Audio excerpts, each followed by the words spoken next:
KS account. It's nobody from their team. Radhika, is Lakshmi there? Yes, Kirti bhai, I'm here.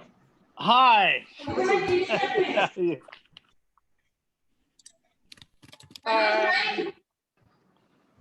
Pratima Ben, आपको सुनाई दे रहा?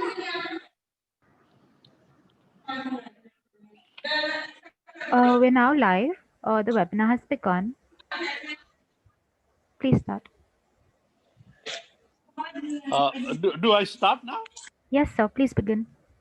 Oh, thank you, Alika and Radhika.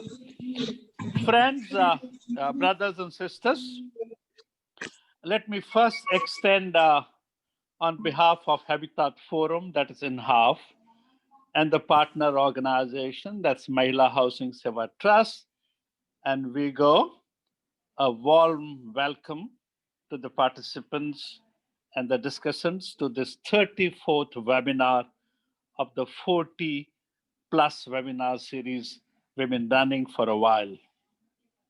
As you know, this is the second dialogue on urban informal sector. Today's webinar focuses on women informal sector workers in our cities. As you know, yesterday's webinar presented city planning and urban informal sector. One of the fallout of the COVID-19 is the sharp focus on which the urban informal economy has surfaced. Going forward, beyond the virus crisis, the country will have to see that with nearly 90% of the labor force in the informal economy, their conditions of working, why the entire social contract must change. Also, we cannot leave the slum dwellers and other poor in the condition of ill health, misery, and want they are forced into. Moreover, with the climate change knocking on the door, if not already in, both the short-term problem solving and the long-term planning must reckon with the sustainability framework. With the cities contributing 65% to national GDP already, and urban population growth estimates suggesting 840 million people in the cities by 2050, which means almost doubling of the current urban population in 30 more years, India could ill afford underperformance in addressing the complex urban challenge. With all this, cities will need to be rethought, reorganized, and replanned. Changing all this is no small challenge, even if COVID-19 shock leaves us with a new mindset and fresh resolve to pursue change. This series of webinars, therefore, is seen as opening the much needed societal dialogue on how we handle urbanization processes and develop cities so that they remain engines of economic growth minus the exploitative instinct and damaging traits such as carbon footprint. Even if goal of economically productive, socially just, politically participatory, environmentally sustainable, culturally vibrant, technologically adaptive, and people-centric cities look a distant ideal at this stage, it must be worked on as our people deserve better cities to live, work, grow, and prosper. And making cities better and inclusive demands a wider societal partnership. Ensuring livable cities and meeting India's daunting urban challenge could not be the responsibility of the government alone. In finding better approaches and solutions, many more should participate and contribute. This webinar series is a small, a modest effort in that direction. What we're trying to do is sharing with people dimensions of the urban challenge and bringing people together on a platform who could contribute new ideas and approaches.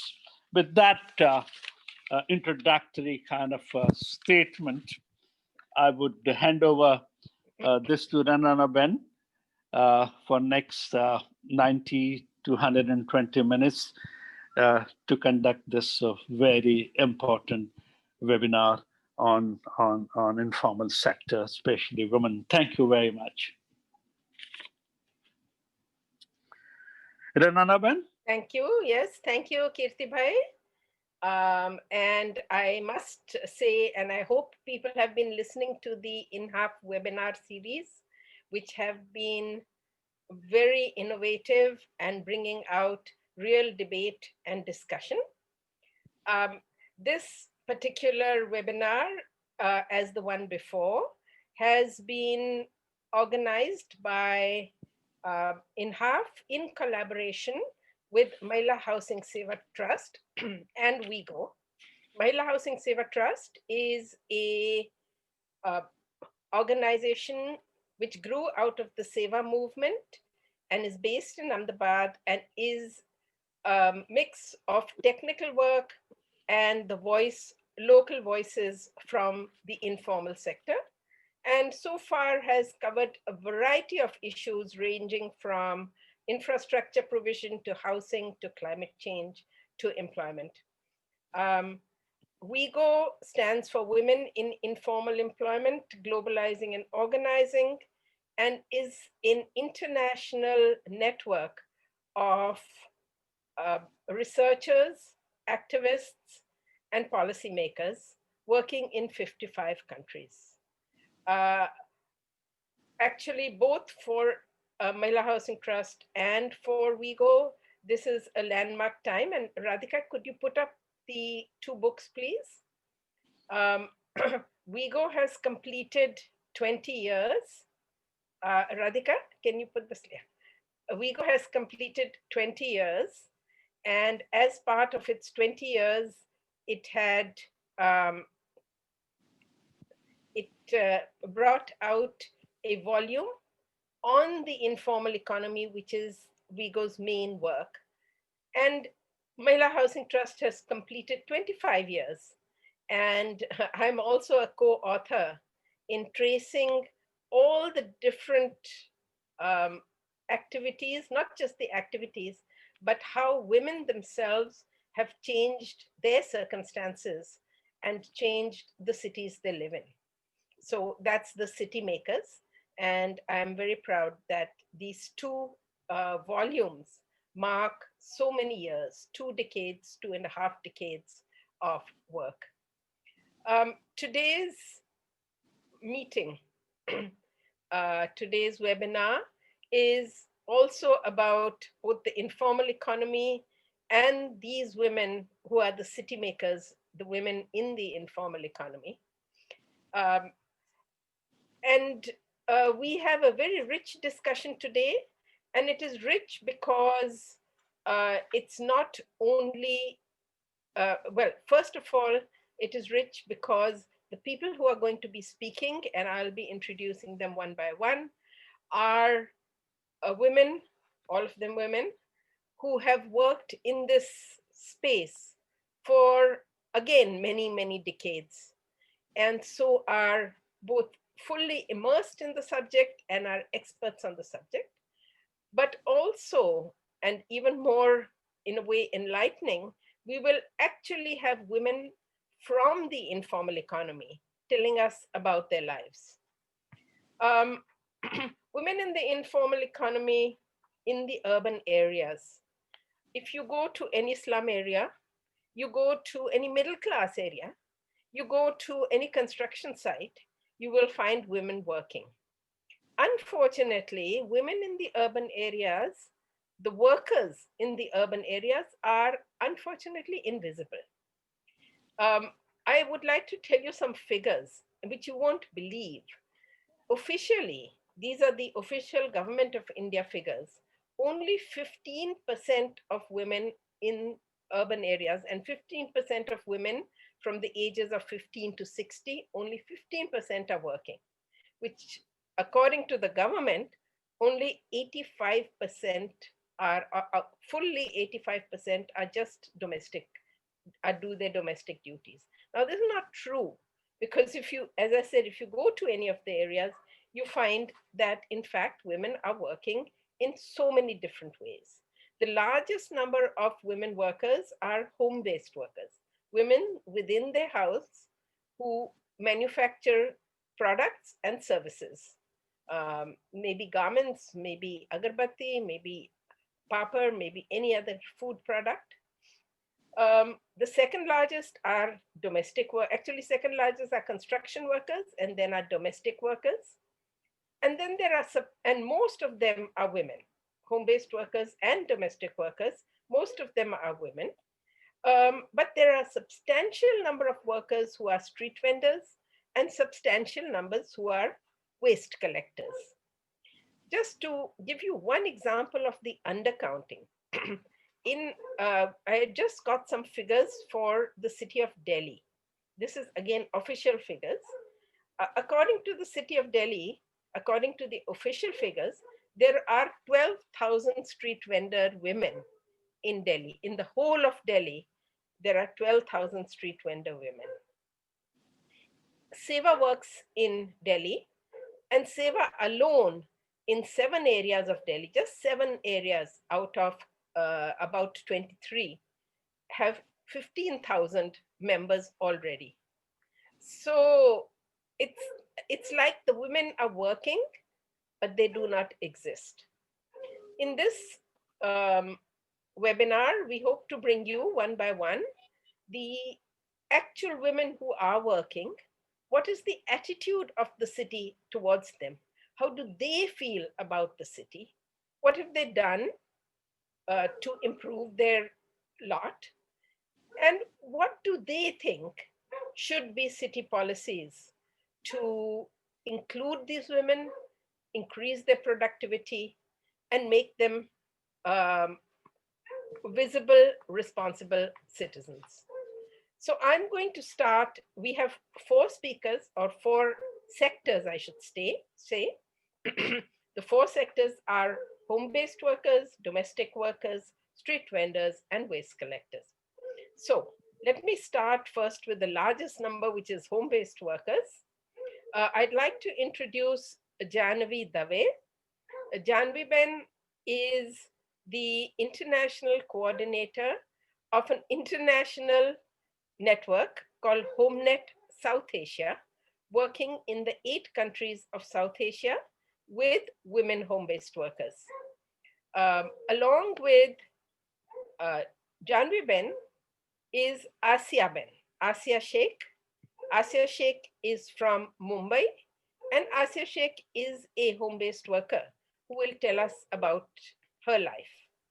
So before I finish, let me just say one more thing, which is, may I request participants to keep their remarks and their questions in the Q&A, because the chat is not visible to everybody.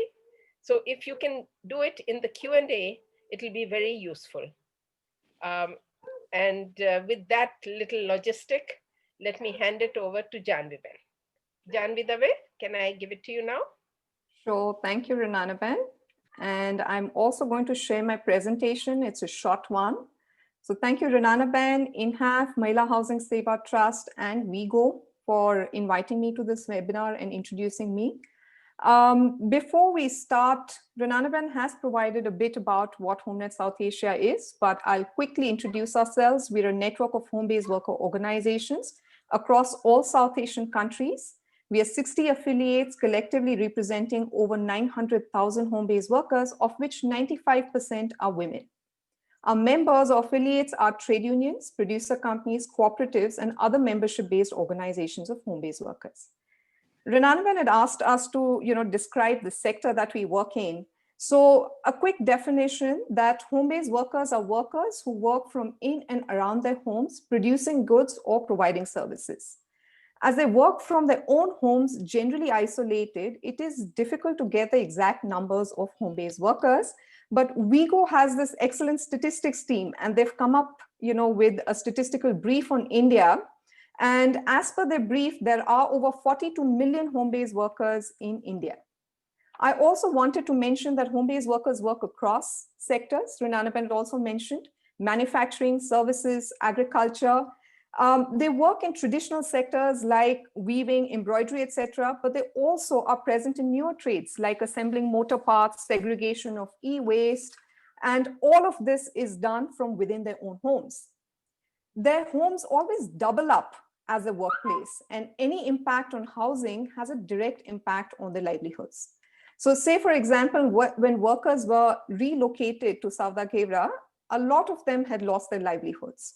Or if there was lack of basic services in, say, for example, sewage in the case of Shantipalli in Bhubaneswar, where we worked, their houses tend to flood during monsoons, adversely impacting their livelihoods. While they primarily work in their private spaces, they also engage in public spaces. So, say, for example, accessing market to procure raw material or selling their finished goods. And a few organizations have also been successful in accessing community spaces as workspaces. The photograph that you see here is of a similar workspace in Nepal.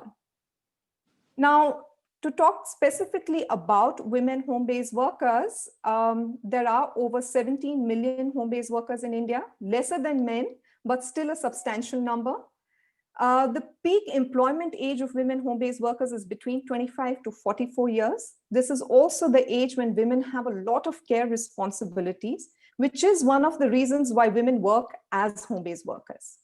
What we've also seen is that in the last 13 years, women home-based workers in urban areas have increased, especially in manufacturing of textiles, wearing apparel, and food products. What we've also found is that the hourly earnings of men home-based workers are twice as that of women home-based workers. I also wanted to mention that, for home-based workers, the location of their home is very important to access work, be it for access to markets or close proximity to the supply chains. It is no surprise that, the city of Tirupur has over 40,000 home-based workers, all living in close proximity to factories. In our work, we've always probed on the reason why women choose to work as home-based workers. One of the first reasons provided is that it is not by choice, but for many, the only option of work that they have. There's absolutely no other employment opportunity that exists for them. The second reason is mobility issue. There's, of course, the reason that in patriarchal society as ours, many women are not allowed to work outside their own homes. But mobility also includes lack of safe and affordable public transport to go and work outside. In many rehabilitation colonies, women have mentioned this as one of the key reasons for home-based work. And the third key reason provided is unfair burden of care work, where they have to take care of children, and lack of affordable, reliable, and accessible childcare doesn't leave them with any other option. Another big part of care work also includes accessing water, especially in tier 2 cities. We've seen that. Many home-based workers spend a lot of time just to procure work, and that's a big part of their care work. I mean, I can go on much more on this, but we also joined by Asya Appa here, and Asya Appa will tell us more about the working conditions and how the city treats her. So Asya Appa, आप संक्षिप्त में आपका और आपका काम का परिचय दीजिए और बताएं कि शहर आपके प्रति किस तरह व्यवहार रखता है। आसिया आपा। जी नमस्ते, मेरा नाम आसिया शेख है। मैं लर्न महिला कामगार संगठन में अकाउंट का काम करती हूँ और लर्न की सेक्रेटरी हूँ। और मुंबई शहर धारावी में रहने वाली हूँ और मैं एक घर बैठे कामगार हूँ जो घर में बैठ के लेडीज सूट सीने का काम करती हूँ। और हम लोग होमनेट साउथ एशिया से जुड़े हुए हैं, हमारी लर्न संस्था।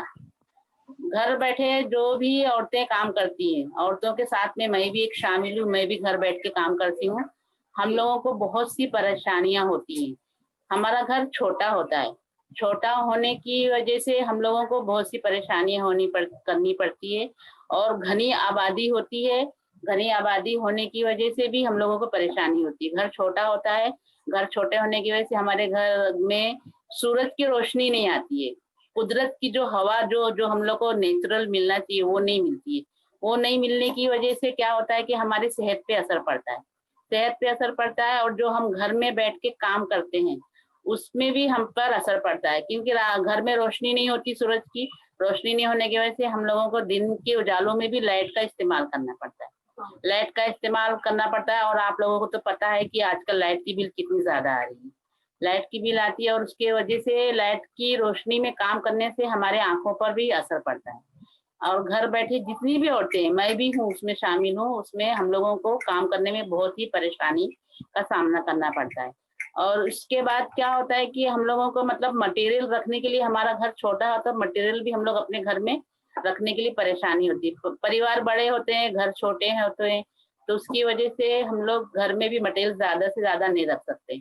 और कहीं जाके मटेरियल लाने में भी हमको परेशानी होती है, क्योंकि 1 किलोमीटर या 2 किलोमीटर दूर ऐसा हम लोगों को मटेरियल मिलता है। तो वहां जाने के लिए बेस्टी बस या ट्रेन का तो सुविधा मिलती नहीं है और हमारे पास इतना पैसा नहीं होता कि हम रिक्शा या टैक्सी करके जाएं। उसमें हम लोगों को पैदल जाना होता है। पैदल जाने की वजह से क्या होता है कि बारिश या गर्मी में हम लोगों को परेशानी होती है।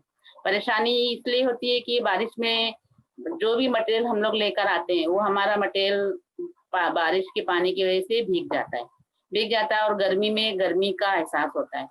और ऐसा भी नहीं होता कि चलो ट्रांसपोर्ट की हम लोग के पास सहूलियत नहीं तो थोड़ा ज्यादा ला कर रख लें, ये भी हम लोग नहीं कर सकते क्योंकि हमारा घर छोटा होता है, हम ज्यादा भी सामान नहीं ला सकते। इसमें भी हम लोगों को परेशानी होती।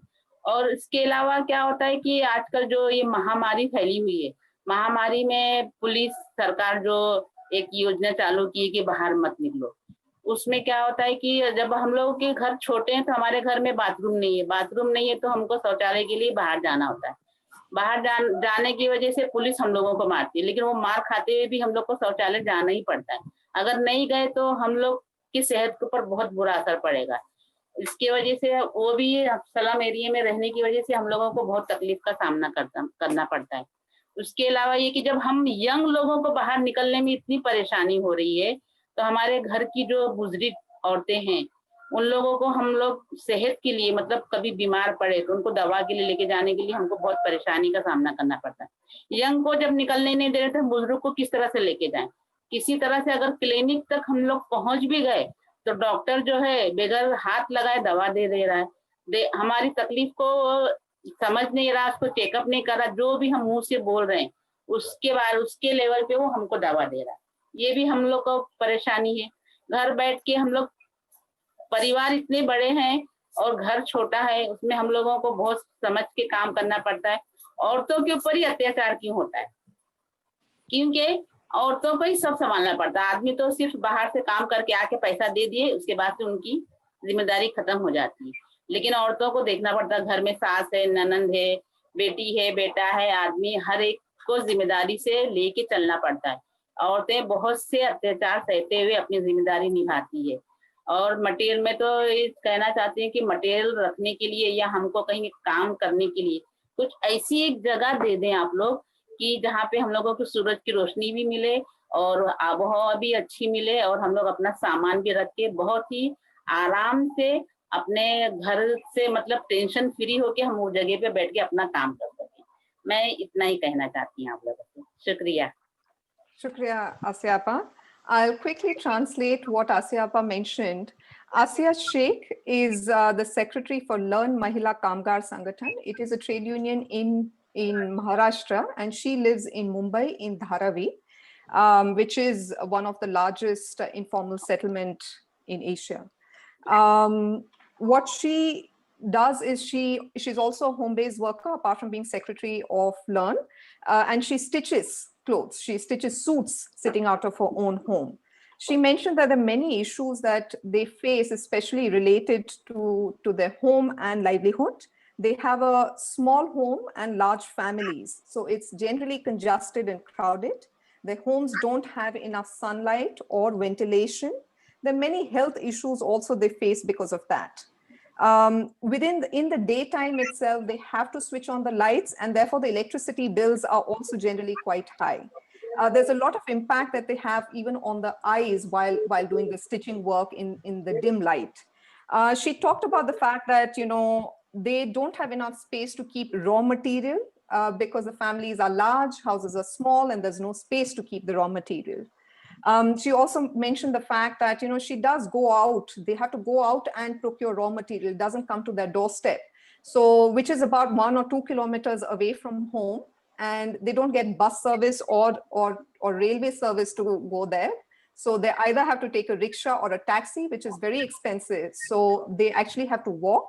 And walking during summers and monsoons is very difficult, especially in monsoons. The raw material tends to get wet, and that becomes a big issue.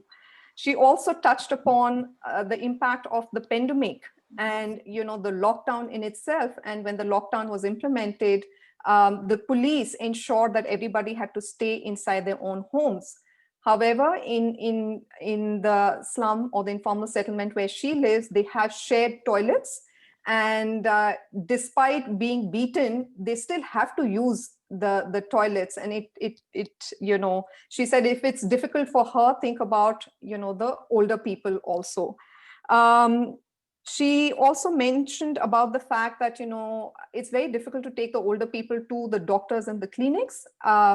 And even if they somehow reach the clinic, the doctors are not touching them, just by whatever they're saying, they just prescribe a medicine. She's also mentioned about the fact that men just go outside, earn, and give the money at home, while they are people who have to take care of the entire family, the extended family. And they also face violence. And she also mentioned one additional thing, that they would like to have, maybe a workspace which is very well lit, where they can put their raw material, and they can work without stress and tension. Thank you, Renanaben. Thank you so much, Janviben. And thank you also. And Asiyaben, khas shukriya aapko. Thank you also. Thank you. Thank you for being in the time. I think we have 15 minutes for each sector. I just would like to draw out 1 or 2 points, which Asiyaben said and Janviben said. How does the city treat them, and what should they be doing? So 3 points come to my mind. I'm sure there are more. One is the whole issue that the home is the workplace. And when the home does not give facilities, should we not be having workplaces near their home, like Janviben showed for Nepal and Asiyaben asked for? A workplace near their home where they can gather together, have some lighting, and have a place to store. So workplaces. Secondly, transport. The transport that is there does not suit people who live in the slums, and it should. Why should they be ignored? And finally, and so important, the whole issue of having toilets in their home or very nearby. So these 3 things are so important, not only for home-based workers, but for people who live, all kinds of workers who live in slums. I'll now like to pass to our domestic worker sector. And Naliniben, would you like to start? Naliniben Yes. is a veteran of many, many movements. And of course, her biodata will be there in the chat, but still, I'd just like to say that she's also part of Seva Kerala and Seva Bharat, and she coordinates the domestic workers platform, National Domestic Workers Platform. And a really vocal actress for domestic work. Over to you, ma'am. Thank you, Renana. And thanks to everybody, and thanks for this opportunity to share something about like Radhika. Ma'am, Yeah. sorry to interrupt, but your voice is not coming fine. I guess your Can internet you hear it connection may now? be weak. Yes, we can hear Is now. is it better? Okay. Yeah. So the National Platform for Domestic Work. Sorry, is ma'am. Sorry, ma'am. Is it It's not not? coming. Yeah, maybe you can turn off your video if your internet Okay. connection is weak. Uh-oh.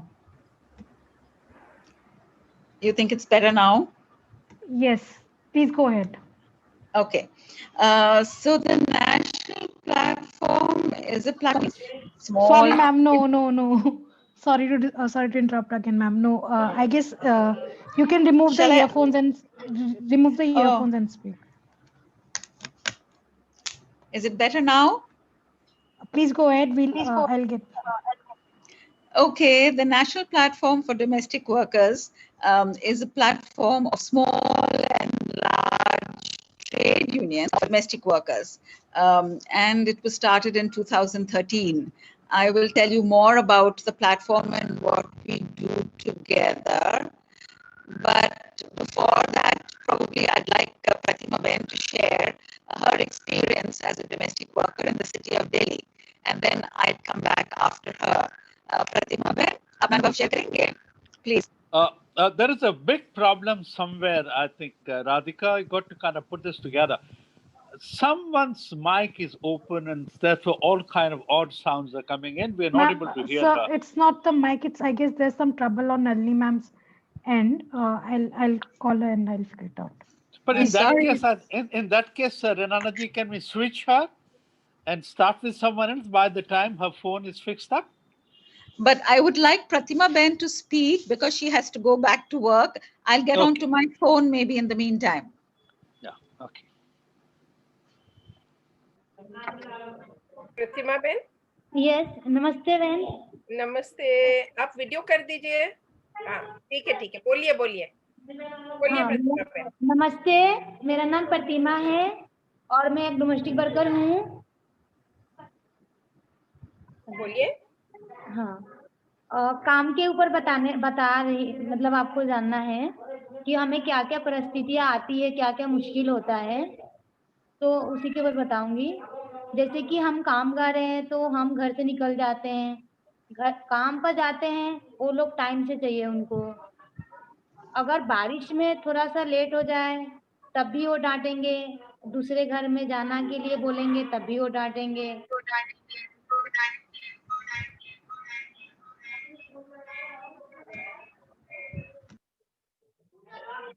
बोलते जाइए। हाँ मैं बोलूं, क्योंकि mute हो गई है। बोलिए। हाँ, उसके बाद हम घर से निकल जाते हैं तो सड़कों पर जब जाते हैं तो हमें रिक्शा करना पड़ता है। रिक्शे में जाओ तो पैसे की चिंता होती है, और फिर पैदल जाएं तो देर हो जाती है, फिर हेल्थ का भी ध्यान रखना पड़ता है, इसलिए रिक्शे पर जाते हैं। लेकिन हमारे लिए यही है मुश्किल कि चाहे बारिश हो चाहे गर्मी हो, हमें काम पर जाना पड़ता है। तबीयत खराब हो तब भी वो काम पर बुलाएंगे, अगर एक टाइम गलती से फोन ना करें तब भी डांटते हैं। तो ऐसी परिस्थितियां हैं, और हमारे लिए मुश्किल ये है कि हमारी बात को सुनते नहीं, समझते भी नहीं है। दूसरी बात यह है कि तबीयत वगैरह खराब हो, कुछ बोल रहे हैं तो उनका कहना है कि तबीयत खराब हो गया तो हम क्या करें, तुम्हारी तो ड्यूटी है, तुम्हें तो आना ही है। वो नहीं समझ रहे कि तबीयत खराब है तो चलो भाई एक दिन की छुट्टी दे दे, नहीं। और दूसरी बात यह है कि जब तबीयत खराब हो जाए, अगर हमारी 2 से ज्यादा छुट्टी हो जाती है तो वो पैसे काट लेते हैं, हमारी महीने की जो पैसे होती है उसमें से वो काट लेती हैं। बोलती हैं कि अगर तुमने 2 से ज्यादा छुट्टी करे हो इसलिए तीनों छुट्टी के पैसे कटेंगे, या 4 छुट्टी हुआ तो चारों का कटेगा, तो उस हिसाब से काट के देते हैं। उन लोगों को ये नहीं समझ में आता है कि चलो बीमार है तो छुट्टी दें, नहीं, उनकी अपनी ही बात रखनी होती है। ठीक है। और मुश्किल ये है कि हमारी काम की कोई मतलब वो नहीं है, महत्व नहीं है कि हमारी वजह से वो चल रहे हैं, या मतलब कि चलो काम कर रही है तो उसको सैलरी दे रहे, ऐसा उनको कुछ सोचना नहीं है। उनका कहना है कि तबीयत खराब हो, धूप हो, बारिश हो, तुम्हें काम पर आना ही है। और हम लोग अगर कभी बोलते हैं कि थोड़ी सी पैसे बढ़ा दो क्योंकि बाकी घरों में बढ़ गया है, तो पैसे नहीं बढ़ाते हैं, बोलते हैं हम तो इतना ही देंगे, इतने में करना है तो करो, नहीं तो हम दूसरे बहन को बुलाएंगे। हालांकि दूसरी बहन की बहुत मजबूरी होती है, इसलिए वो कम में चली जाती है, लेकिन हम लोग समझाते हैं बहनों की ऐसा मत करो, लेकिन वो बोलती है कि बहन मजबूरी के कारण हमें कम में ही करना पड़ता है। लेकिन उन लोगों को ये लगता है कि चलो इसको छोड़ा के अगर हमें कम में मिलती है तो हमें कम में भी मिल जाए, और हमारी काम की कोई कीमत नहीं है कि ये लगी है तो इसी को रखें, उनका ये मानना नहीं है। उनका लगता है कि चलो ये 2 से ज़्यादा छुट्टी करी तो इसको हटा भी देना है। काम का वो नहीं है कि हाँ इसी को रखना है, 4 से ज़्यादा छुट्टी हो गया, चलो आएगी इसको रख लेते हैं पैसा काट के, ऐसा भी नहीं है। कई घरों में हमको हटा के, अगर हमारी 4 छुट्टी हो गई, हमको हटा के किसी और को रखते हैं ताकि वो छुट्टी ना करें। और हालांकि ऐसा होता भी है, कई बहनें बीमार में, बुखार में तड़प रही है तब भी जाती हैं, क्योंकि उनको लगता है कि काम छूट जाएगा। ये सब मुद्दा है। और कुछ बोलना है? अभी तक आप करवाओ कितना चला घर है। में काम करते हैं बहन, कितना घर में काम करते हैं आप? अभी तो हम लॉकडाउन से पहले बहुत जैसे 5-6 घरों में काम करते थे, और अभी लॉकडाउन में तो बिल्कुल बंद था, लेकिन लॉकडाउन के बाद अभी भी हमें बुला रहे हैं, तो अगर एक घर बुला रहे हैं तो दूसरे घर जाने के लिए मना कर रहे हैं। उनका कहना ये है कि अगर आप रास्ते से आ रहे हो तो कहीं पर छूना नहीं, गाड़ी में बैठना नहीं, चल के आना है। और पूरी हम जब सोसाइटी के अंदर एंटर होते हैं तो पूरी बॉडी पर हमारी सैनिटाइजर होती है, जिससे कि हमें खुजली होती है, और मतलब कहीं पर जलने लगता है, क्योंकि रोज होना दोनों टाइम सैनिटाइजर लेना मतलब बहुत होता है, स्मेल। ओके बहन। हाँ, और भी Okay. Okay. No, so I think I'll just sum up a little bit about what Pratima Ben said. Can you hear me now? Is it clear? Yes. Yeah. So Pratima Ben is a domestic worker, and she actually earlier worked in 6 houses on a particular day, which means she worked an hour in the morning and an hour in the evening. And she says now that after COVID, of course, people are more wary about them coming from outside, and many people have stopped domestic workers. So she doesn't have that much of work. The issues she spoke about was that, she's supposed to reach the home on time. And if she doesn't, then the employer gets very angry. And to reach on time, sometimes she also has to take an auto, which means spending more money. So there's this huge issue about reaching on time, about not getting a day off when one is sick. And if one does get a day off, take a day off, her salary will be cut if it's more than 2 offs in a week. And that, of course, these 2 offs, one must know that domestic workers have been getting only since a couple of years after they began to organize for a day off from work. But they get 2 offs a month in some areas and not all. And then she says the treatment that they get while they work is also very inhuman, because the employers don't understand that they too are human beings. And the other big issue they face is the competition between workers themselves, because there is no fixed wage. And because there is no fixed wage, they're at the mercy of the employers who settle on wages. And they're threatened by employers that they will be changed from their employment if they don't, because there are so many others demanding work. So I think she's summed up part of her experiences. And I will like to take that a little bit ahead, because Pratima Ben, of course, is a part-time, which, she works full-time, but she works part-time in different people's homes. And she's one kind of worker. There are workers who work the full day in a particular home, and there are workers who also live in with their employers, who face a whole series of other issues. So from the city point of view, I think there are several things that one would like to mention here. So there is a relational issue that the workers face with their employers. this way, the way that they are treated by employers. They're very needed, but they're not respected. And I think this is something that in our Indian society, which is very intense, that people are not treated well.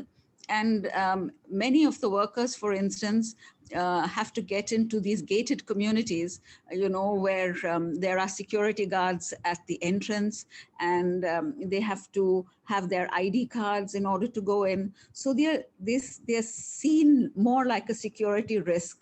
And in some places also, they have to register with the police as if they are criminals. And so although the movements have been fighting this, all our unions have resisted this, that we say, why should a domestic worker register when nobody else registers with the police, no other worker? Then, of course, when they are in these gated, working in flats and sometimes for longer hours, they are not allowed to use the toilets in the homes, and there are no common toilets in many of these areas. So this is a huge issue for workers. And, we know that many workers from morning to noon or even little later are not going to the toilet, which means that they don't drink water. And because they don't drink water, they have other kinds of issues. When the workers did organize for wage parity in a particular building, for instance, a residential block, it was the resident worker, the welfare associations, which organized against them. And the resident welfare associations then put up other wage charts in their buildings, which were much lower than the workers were asking for. So this kind of relation between employers and workers is something that we really need to change. Then, of course, as a worker who has basic needs, like housing, which, as she says, sometimes is very far away from where they work. And then for migrants who come to the city, we all know that for migrants who move to the urban areas, domestic work is one of the sectors in which many women find work. But then they're at the mercy of these tekadars who rent them rooms or space, which at very exploitative rates. They have absolutely no childcare or health benefits in the areas where they live. And the schooling for their children is also very minimal if they cannot afford to pay fees for their children. So working class areas don't have these infrastructure facilities that women would require in order to live a decent life. Then she has issues of her own security. When many of them go home from work in the evenings, for instance, when it's dark, many of them complain about issues of, being teased on the roads. They have to pass areas which are not properly lit, and you have men gambling at different corners. Of course, fortunately for domestic workers, they have been included in the Act on Sexual Harassment at the Workplace. So domestic workers, if harassed at their workplace, which is the home, of course, have some possibility to go to complain and get relief. But being informal workers, of course, and the home being an informal workplace, the ability to get relief is through the local complaints committees, which often don't function. So this is another big issue for domestic workers in the cities. Then for somebody like Pratima Ben, who works in several houses, if she has her workplace close to her home, she's able to go home in between, probably during her lunch break. But there are many domestic workers who hang out in maybe a park or somewhere at the noon break before they go for their afternoon shift. Now, as these spaces also get reduced in urban areas, these common spaces where people can gather, as they get reduced, these workers also don't have this reprieve, space to have their meal, to rest during their work hours. So this is another big issue in the city. Then, we also know that, as Renana Ben has said in the beginning, how these informal workers contribute to the GDP of the country. They have very few benefits. So domestic workers are not, and especially with these new codes which have come now, they have been completely neglected. In fact, even specifically left out named in the Occupational Health and Safety Code, that the code does not cover them. So I think these are very sad issues, and especially with the fact that domestic workers have been organizing for so long, have begun to have a voice, but then you have this backlash from the government, which excludes them completely. I'll stop with this at that point. Thank you, Renanaben. Thank you, Nalini Ben, and thank you, Pratima Ben. आप बहुत अच्छा बोली. Thank you आपको भी सुनने के लिए. I just want to point one thing out of what Nalini Ben said, so many things, but all of us who are on this,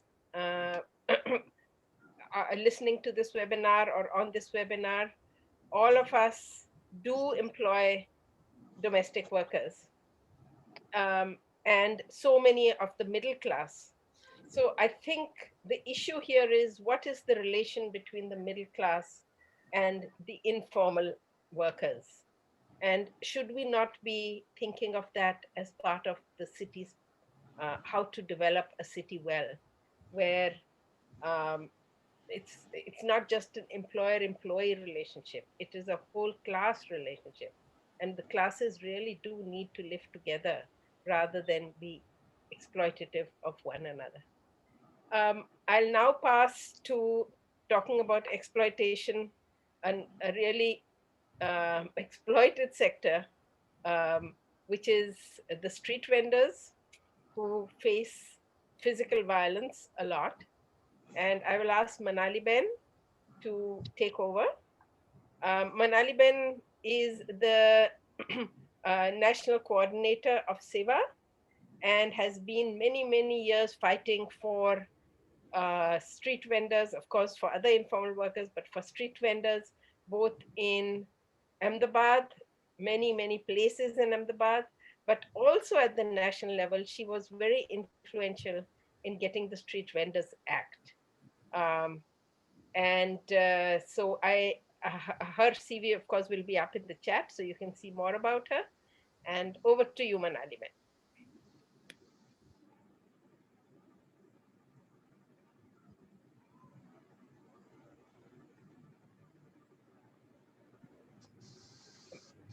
Manali Ben, we can't hear you.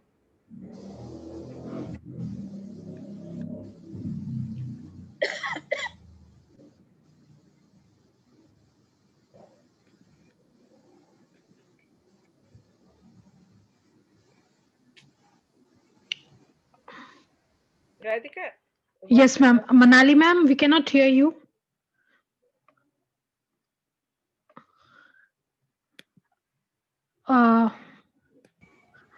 Ma'am, you are on mute right now. You're muted, Manali Ben. We cannot hear you, ma'am. We cannot hear you at all. Do you think it's worth Manali Ben going away and coming back? Yeah, Rinana ma'am, please continue with the other speaker. I'll figure it out with Manali ma'am. So talking about exploitation, let's go to the waste pickers.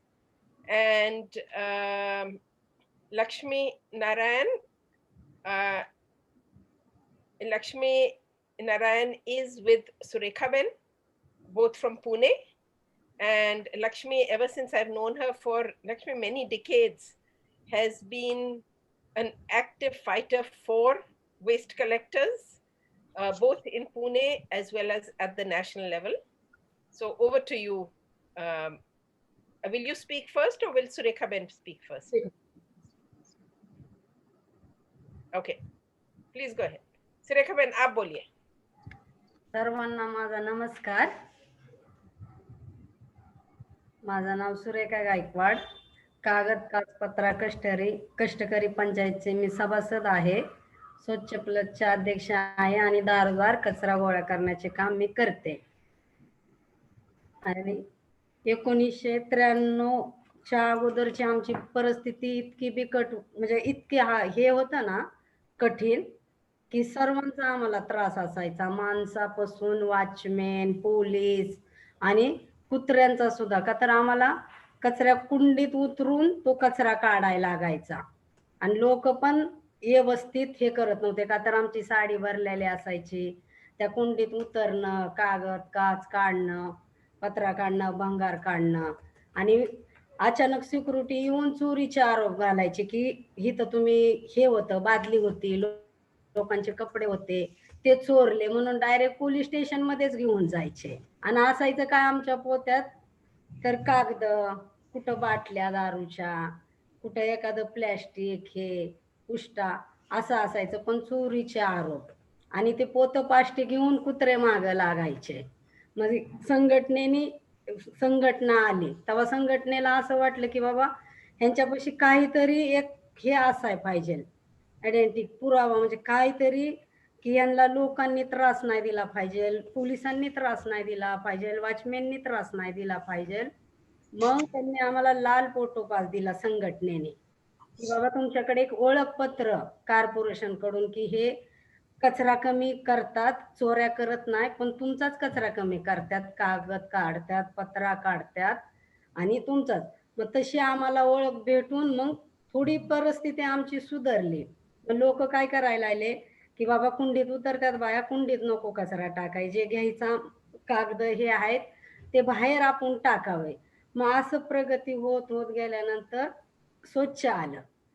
स्वच्छ की बाबा इतका कमी कचरा करतात आपला, की असं संघटनेने दाखवून दिलं की आमचे लोक इतका कमी कचरा करतात, तुमच्या गाड्यांचं हे ते. म्हणून एक दारोदार कचरा गोळा करण्याचे काम सुरू झाले.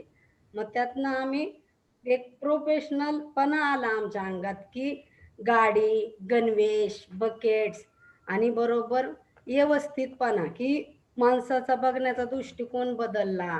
कुत्रे पहिल्याच्या सारखे महाग लागत नाहीत का तर ते बघतात की व्यवस्थित आहेत, गाडी बरोबर चालत जसं ड्युटीला. म्हणजे असं आमच्यात प्रगती झाली संघटनेमुळं. आणि इथून पुढं पण आता सगळं होत चाललंय, फक्त आम्हाला एवढी अडचण आहे की आम्हाला जागा नाही.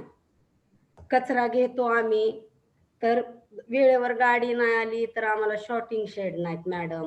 एखादं शॉर्टिंग शेड दिलं तर आमचा बाबा कचरा त्याच्यामध्ये बसू शकतो. हा, आणि डुकरं, कुत्रे गाड्या तसेच लावून घरी तरी बसतो उशीरपर्यंत गाडीची वाट बघत. आणि गाडी नाही आली की मग तसंच ठेवून गेलो ना, मग डुकरं वस्तीत असतात झोपडपट्टीमध्ये. झोपडपट्टीचा कचरा गोळा करताना तर खूप हाल होतात आमचे. का तर गाडी वेळेवर नाही आली तर मग तिथं सोसायटीवाले सुद्धा गाडीला आतमध्ये जागा देत नाहीत, नाही लावायची गाडी म्हणतात, वास येतो आम्हाला. मग असं आम्ही कुठं साईडला लावली तर कुत्रे डुकर सगळं ते पसरवतात. मग उद्या सकाळी येऊन ते भरायचं आणि तेच लोक मग कंप्लेंट करतात, बघा कचरा इथं कसा काय काम करतात लोक, काय नाही. पण आम्हाला असं म्हणजे समजून घेत नाहीत की बाबा हा कचरा कशामुळं सांडला असेल, गाडी नाही आली, ह्यांना जागा नाही, तुम्ही जागा द्या ना. शेड दिलं तर तुम्हाला एक कागद सुद्धा बाहेर दिसणार नाही, व्यवस्थित राहील ना कचरा. म्हणून आम्हाला जागा हवी, म्हणजे अजून आमचं स्वच्छ म्हणजे दिसल पुणे. जागा दिली ना कुठंच कचरा दिसणार नाही जाता येता. Okay, she says, my name is Surekha Gaikwad and I've been working in the city collecting waste since 1993. In the early days when I used to go around and collect waste, I used to be harassed by not only different kinds of citizens, including police, municipal officials, and citizens, general citizens, but also had to fight with dogs and pigs to collect waste. I had to get into the bins and collect the waste myself, fight with animals, get hurt and cut in the process. And after doing all that, very easily the cops used to accuse us of theft. We used to be held responsible for any kind of theft that happened in the locality. Very often they would take us to the police station and find that there was nothing in our bags except paper or alcohol bottles or some old clothes or something like that. And they would typically turn around and say that you must be responsible for the thefts in the area. As we got organized, the first demand that we made was that the municipality give us identity cards so that we have some kind of recognition that establishes that we are not thieves. What work we are doing is legitimate and helps the city. We also made a lot of arguments to say that we actually reduce the city's waste and we are helping organize it. And therefore, the municipality should recognize us and integrate us in doorstep collection. After this happened, people started treating us with a little more respect, and we were not accused so much by the cops and others. However, the bigger step that we needed to make was for the municipality to integrate us in waste collection.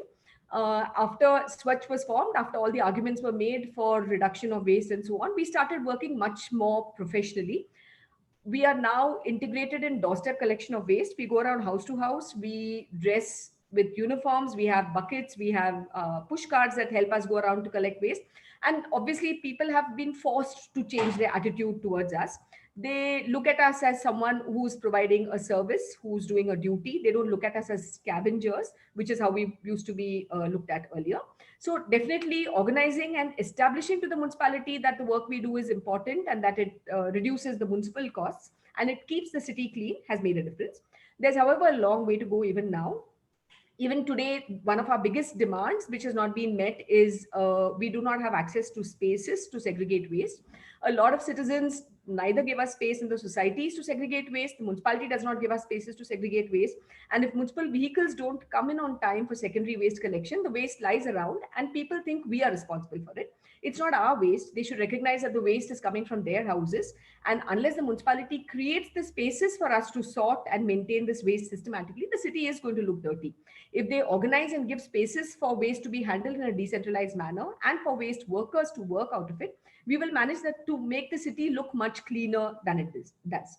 So this is broadly what she says. I'll just continue a little bit into the broad situation of waste pickers overall.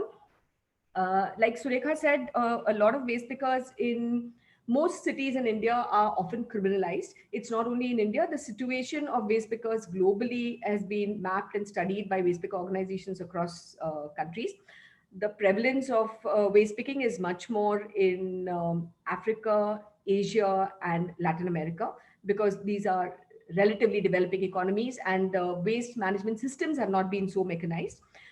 Organizations across the world working with waste pickers have tried to argue that actually decentralized systems for waste management, which integrate waste pickers, which give them a foothold in the system, might be much better for our economies, for the workers, for the cities, and for the citizens than centralized collection systems as Western countries have developed, and that these are the ways that our economies can be sustained, made stronger, and that waste pickers can get dignity that doesn't typically happen in other places. There is a huge issue with the attitude of different kinds of citizens towards waste pickers. Like I said, police harass them because there is no way for them to establish that the waste that they are collecting should belong to them. In some cities, the right to access to waste has been established, and cities recognize that the waste pickers who are recognized by the municipality should have the primary rights over the recyclables that they collect. Unfortunately, this is true for less than 11 cities across the world. In most other cities, even the waste that they collect, even though they are reducing around 20 to 25% of the overall waste that is being generated in the city, they are still looked at as illegal criminal workers who should not be accessing the waste.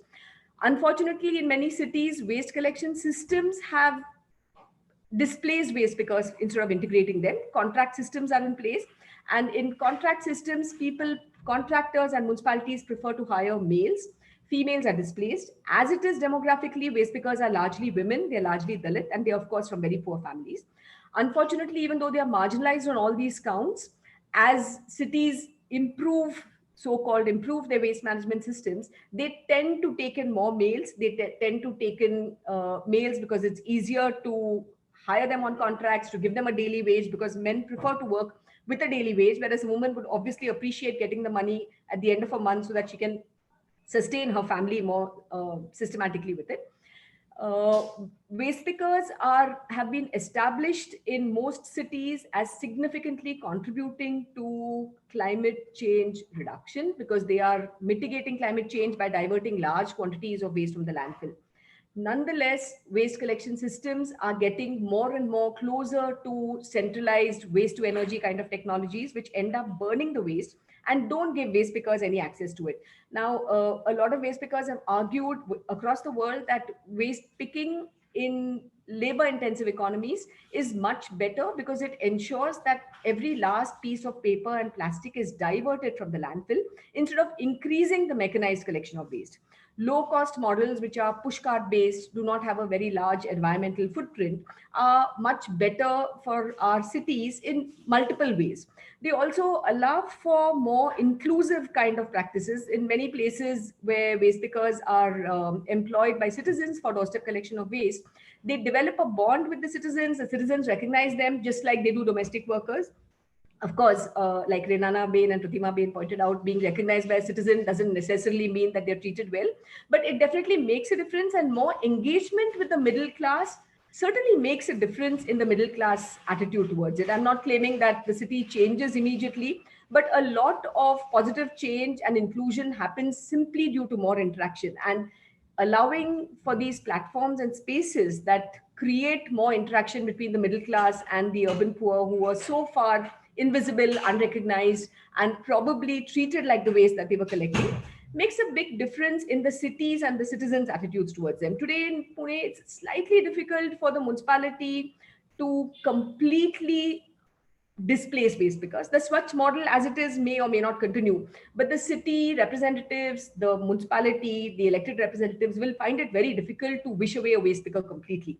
So even if they change the model, the waste picker will be protected. And this happens due to, of course, the large efforts of organizing.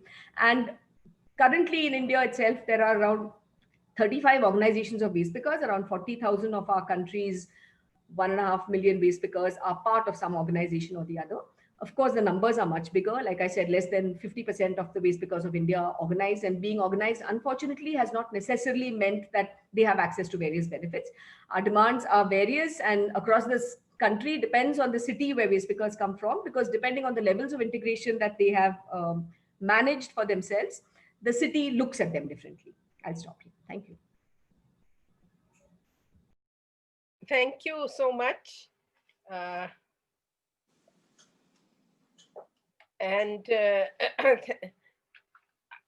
just picking up one or two themes. In a way, we keep coming back to the respect and dignity, the need for respect and dignity, and what happens when you're not treated with respect and dignity. The need for space. Public space is the need for using public space, and for planning, which we discussed yesterday, for planning to plan these spaces so that workers or informal economy can be more productive, perform better. I especially liked your point, and I think this happens everywhere, that when new centralized systems come in, when government takes over the system, the women get replaced by men. And that is something that we all try to prevent. But I think our patriarchal society is such that as soon as it mechanizes, the women are gone and the men take over, which is very sad. I think many of those themes, again, will be repeated in the case of the street vendors, the issue of space, the issue of dignity, respect, and where are female vendors. And so I'll again invite Manali Ben. Manali Ben, can you come on? Yeah, thank you, Radhanaban. Can you hear me? Yes. Yeah, thank you. Thank you. So thank you once again for inviting us to speak in this webinar. And as Radhanaban mentioned, the subject street vendors and cities is very close to SEWA's heart and my heart. So we are working in 18 states since 1972. So today I will be sharing my experience that has made us struggle, fight, cry, and celebrate. So talking about the street vendors, they constitute 2 to 2.5% of the city's population. So roughly there are around 33 million street vendors in our country. So now how did the street vendors origin? The evidence shows that the markets are evolved organically over a period of time, which we call them natural markets. Many of the natural markets of India are heritage markets and are existence because of the demand and supply. So it is not only a source of self-employment to the poor, but also provides affordable as well as convenient services to urban population. In India, employment generation is a challenge, and here whole families are involved in street vending and creating employment. Many other livelihoods are dependent on natural markets like light providers, bag providers, head loaders, tempos, food providers, and even the doorstep banking. Thus, it has become a major industry in the informal sector, but it is remain invisible, though their contribution to GDP and our national income is enormous. Therefore, it is essential to strengthen and develop the natural markets of the street vendors. But sadly, the situation of vendors has not changed after so many years.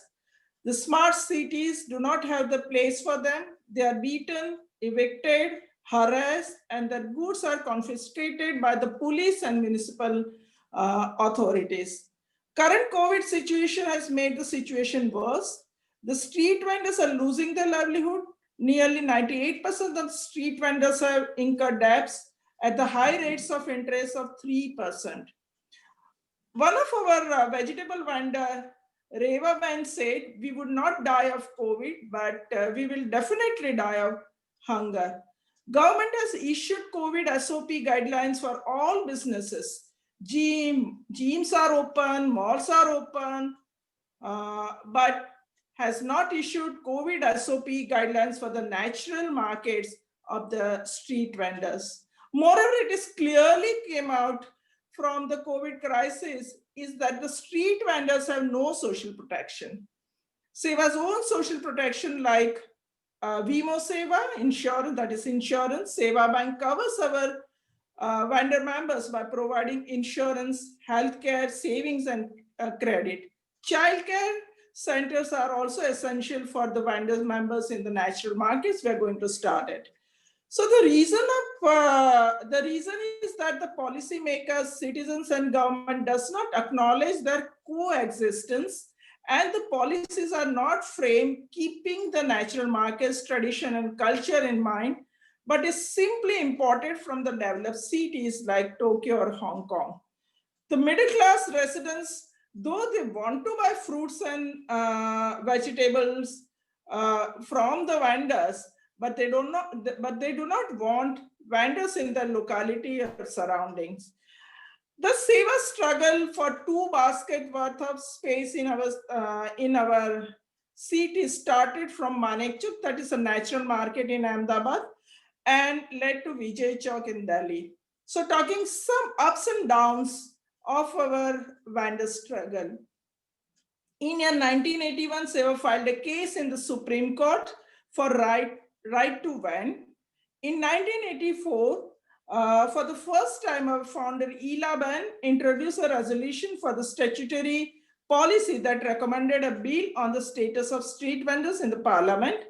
Further, in 2001, SEWA with the Ministry of Urban Development organized all stakeholders workshop where minister announced the formation of task force of 3 persons to formulate the national policy for street vendors. SEWA was one of it.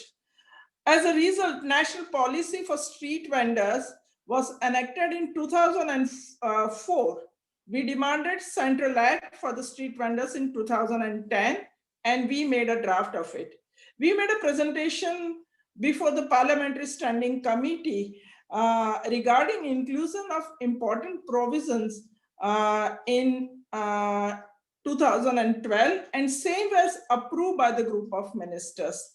The Street Vending Protection and Livelihood and Regulation of Street Vending Bill 2014 was approved by House of Commons.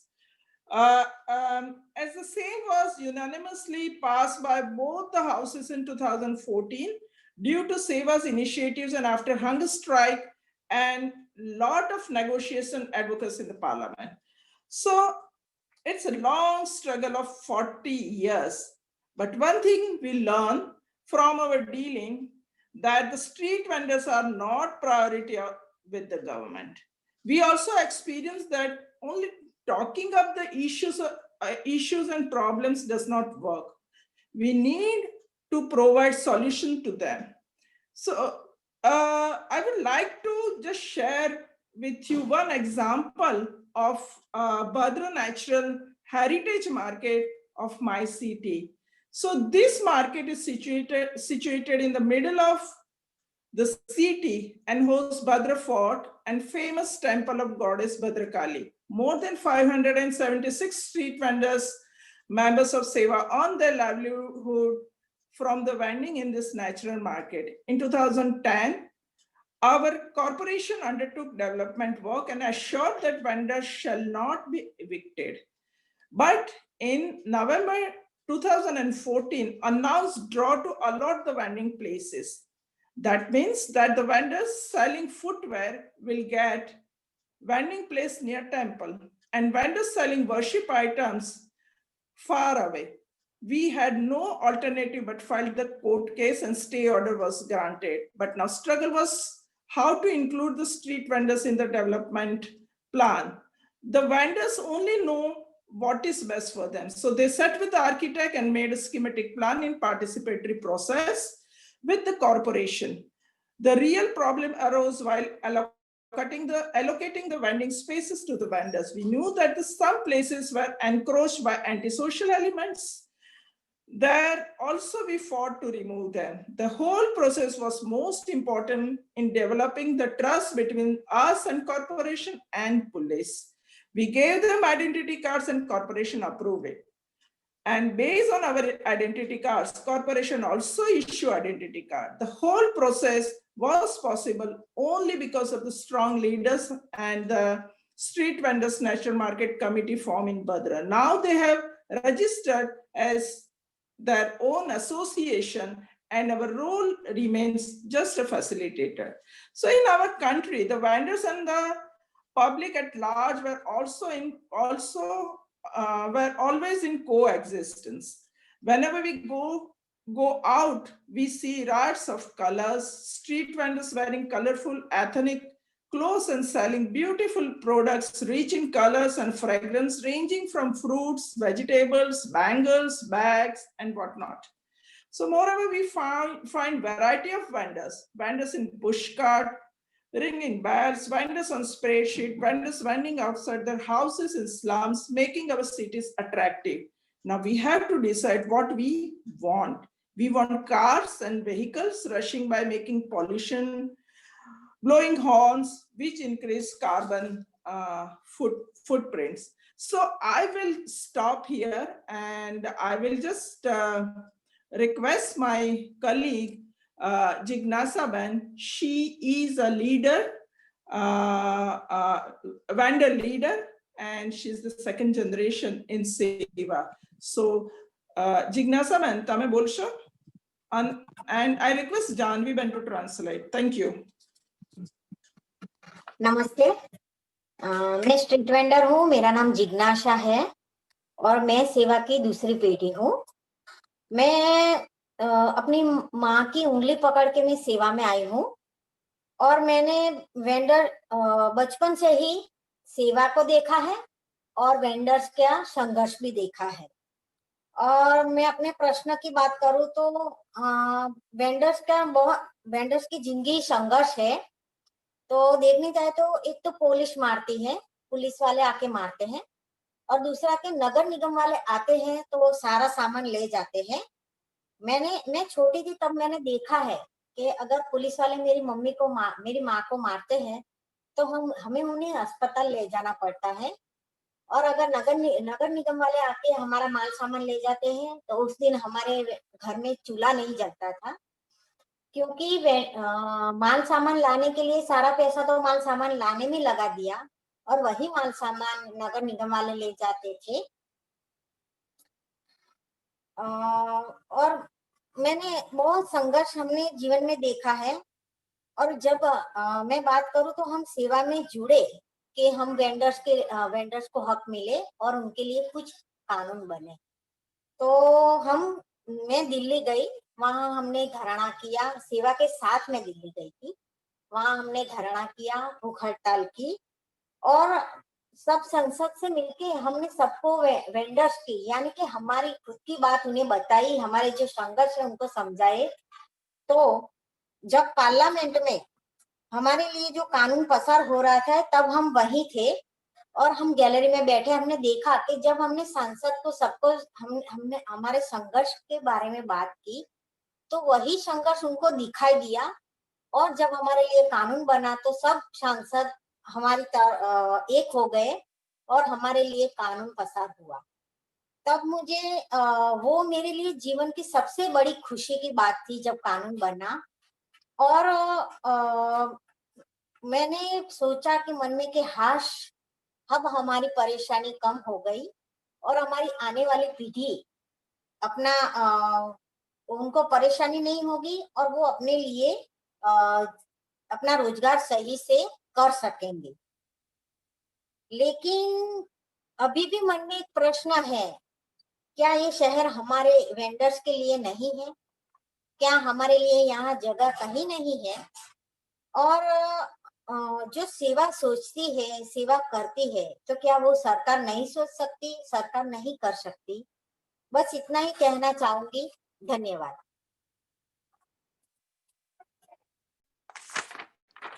All right. Jignasa Pen said namaste, and her name is Jignasa Parmar. She's a street vendor. She's a second generation leader at SEWA. She in fact mentioned that she used to hold her mother's hand and come to SEWA. So she's seen the struggle of street vendors and of the union since her childhood. She talked about the fact that street vendors face a lot of violence from the police as well as the municipal corporation. She mentioned that when the police comes to the market, they had to take her mother to the hospital, and while the municipal corporation would come to the market, there would be no food cooked at home. She also mentioned about the struggle for the policy that they worked for street vendors, and the fact that she went all the way to Delhi and they conducted a hunger strike. They also informed the policymakers about the needs and the struggles of street vendors. She mentioned about the fact that when the policy and the laws were being passed, they sat in the gallery in the parliament, and the policymakers could see the struggle that they went through. When the policy was passed, she said she was the happiest. She felt that they'd achieved something, and the next generation would be able to work in a lot of peace. However, there's still a lot of struggles that are pending. She just has one question in her mind, which is that is there no space in the city for street vendors? And she also mentioned that if SEWA could think about the needs of street vendors, can't the municipal corporation and the policymakers, can't they think about it? Thank you. Thank you, Janvi Ben, and thank you to Manali Ben, and thank you Jignasa Ben. आप बहुत अच्छा बोली और हिंदी में बोली. I actually want to go back to Lakshmi, and Manali Ben did one thing that I think Lakshmi Ben, if you could also do, which is she spoke about a success that organizing did have and how it had it in the Bhadrakali market.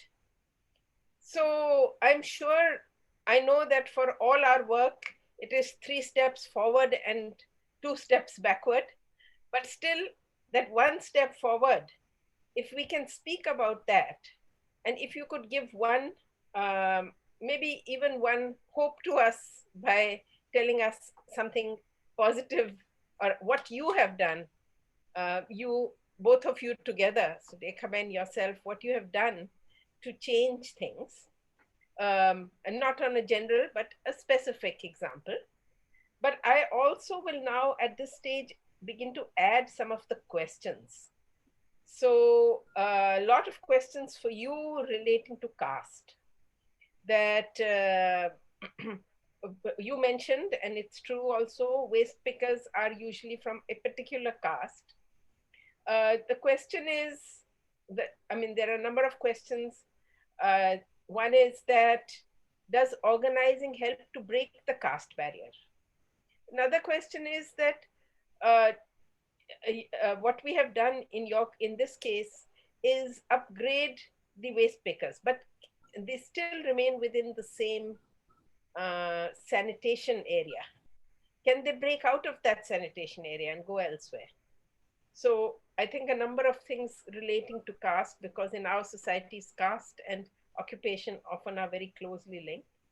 And one more question is, you in passing said Swachh may not exist. What did you mean? And what will happen if Swachh doesn't exist? So one good story and some of these issues. Right. Also, if you had mentioned some policy issues, if you want to say a bit more on the policy front. Right. So maybe I should start with the one positive experience. There, of course, in so many decades of working with waste pickers and waste pickers organizing, there have been many positive and many negative experiences. And they differ because some smaller efforts or change sometimes lead to big changes, but some changes are so inspiring for all of us as individuals that I'm going to speak about one of these. So I remember 25 years ago when we used to actually organize the waste pickers and went around waste picking ourselves. I used to carry a black sack and go around to conduct classes and meetings with the waste pickers. And a lot of waste picking waste pickers used to come forward and tell their daughters, don't go there because she'll put you in her sack and take you away. And I know that many of us had exactly the same fears when we were kids. I remember very clearly my grandmother telling me when I was a kid that don't go out. So in Tamil, waste pickers are called purkis. And in fact, interestingly, in many languages, the word for waste picker in Marathi, they used to be called utslia, which is purki is someone who's a lifter. So effectively, the connotation of the word itself is that she's a picker or a thief. And the fear is sometimes mutual. I mean, of course, as a community, as a sector, as an occupation, it is definitely looked down on, it's derogatory, and they face a lot of police harassment. But some of the issues that arise are just interpersonal relationship, just the fact of less engagement between communities. And this was something that came out very strongly. So the issue of police harassment and looking at how the police look at waste pickers has bothered waste pickers across countries for the longest time. In Pune, it was very easy for me to climb up on a stage and address waste pickers and say that no cop will stop me and ask me what is in my sack. Even if I've just dropped into someone's house and stolen something and put it in my pocket, no cop is going to dare stop me and tell me, show me what is in your bag. But why are they doing it so easily with a waste picker? Why are we not resisting it? So it's easier to say something like this. It's easier for a middle class activist to say it. But for us, a very inspiring experience that happened around 15 years ago was when Chitra Bai Shirsagar, who lives in Karve Road, has come for many meetings and has heard all of us raise these issues. And she was stopped by a cop on Karve Road and asked to empty her sack. She emptied her sack and there was paper, cardboard, not even a small scrap of metal. And the policeman said, okay, kai nahi hai, bharun ge. There's nothing, so you can fill up your sack and go. And she said, why should I? You made me empty my sack. You haven't found a shred of evidence. You haven't found anything. You fill my sack for me. And in a very busy street, he had to actually put his hands in the waste and fill it. Now, it's very easy for us to say this, but for a waste picker who's meeting the same cop day after day to stand up to him and say this, it comes from a position of extreme marginalization and a little bit of, I couldn't care less. I mean, what is the worst that's going to happen? I'm already marginalized on every count. I'm fighting for everything. Let's see what he does if I make him do this. And she stretched the system. Not only did he do it, but we also we made a big deal about it. We put it in the press. We shared it with all the other waste pickers. And it made a big difference to the way police started looking at waste pickers. So that definitely made a very big difference. And it was very inspiring for all of us as activists, as well as for the waste pickers of Pune. 2-3 questions that came up. One is about caste. Yes, there's a very strong linkage, particularly with this occupation and caste, to the extent that waste pickers who might want to actually enter other professions like domestic work. Around 25 years ago, that was not possible. Many of them took to waste picking because they could not get work as domestic workers, because upper class, middle class, and upper caste and middle caste families did not want Dalits to come into their house and do cooking. They didn't want to come into their house and touch vessels. The situation definitely has changed. It's not only changed across, obviously, I'm not going to say that it's only changed due to organizing. There have been overall efforts across the country. There have been strong movements due to which some of this perspective has definitely changed. There are many issues that come up when one is looking at the same caste or the same community continuing the same work. A lot of activists, including political groups, very clearly the Republican Party of India for many years has raised this question and asked why KKP-KP is encouraging waste pickers to do the same work. The argument waste pickers have given is we didn't really choose this work. We had no choice, and that's why we got into it. And having got into it, we don't have any choice but to organize and make the work conditions better. So as political parties, as individuals, as well-meaning people who really want to break out of the caste system, what are the solutions you have to offer to us? Are you giving us other upgrading opportunities? If you don't, then allow us to continue the work. Not only that, but a lot of them will argue that waste pickers who belong to certain communities have right of refusal to to work within integration. So KKP-KP has a fairly strong board which comprises entirely waste pickers, who will argue that no new member should get into Swachh unless she's actually done waste picking, and a waste picker necessarily from a certain caste should be given the first choice of work. So it is often seen as perpetuating a certain caste system, but obviously it's a choice, it's agency of the worker who's deciding this. There's also, of course, very slight heartening news or trends where when work conditions improve, you do see other castes coming in. We have a fairly elaborate database where we try to capture the caste background, the demographics of our members. And definitely with conditions of work improving, just like males come in, so do people from middle class. Middle castes, certainly not upper castes, but certain middle castes have started entering the sector when there has been more dignity, more empowerment, more service-based kind of work. And unfortunately, a waste picker from a Dalit community is going to actually oppose that, even though she might recognize that caste intersection for a sector is actually healthy. She also needs to protect her own work. So most likely she's going to say that we would want this work to be preserved first for people from a particular community if they want to continue in it. The other question was about upgradation of work conditions. So we strongly believe that waste picking in the manner in which one sees it, where waste pickers are going around with sacks and rakes and collecting from the curbsides, from containers, from landfill sites with virtually no protective gear, fighting with dogs, pigs, actually putting their hands and legs in the bare waste and collecting, it definitely goes against human sensitivity. We are certainly not promoting that waste pickers continue that way. However, we recognize that waste pickers across the globe may not have their foot into solid waste management systems, so they may not be able to argue for something better, and definitely just displacing them because the terms under which they work now are not suitable is completely unfair to the sector, which depends on this.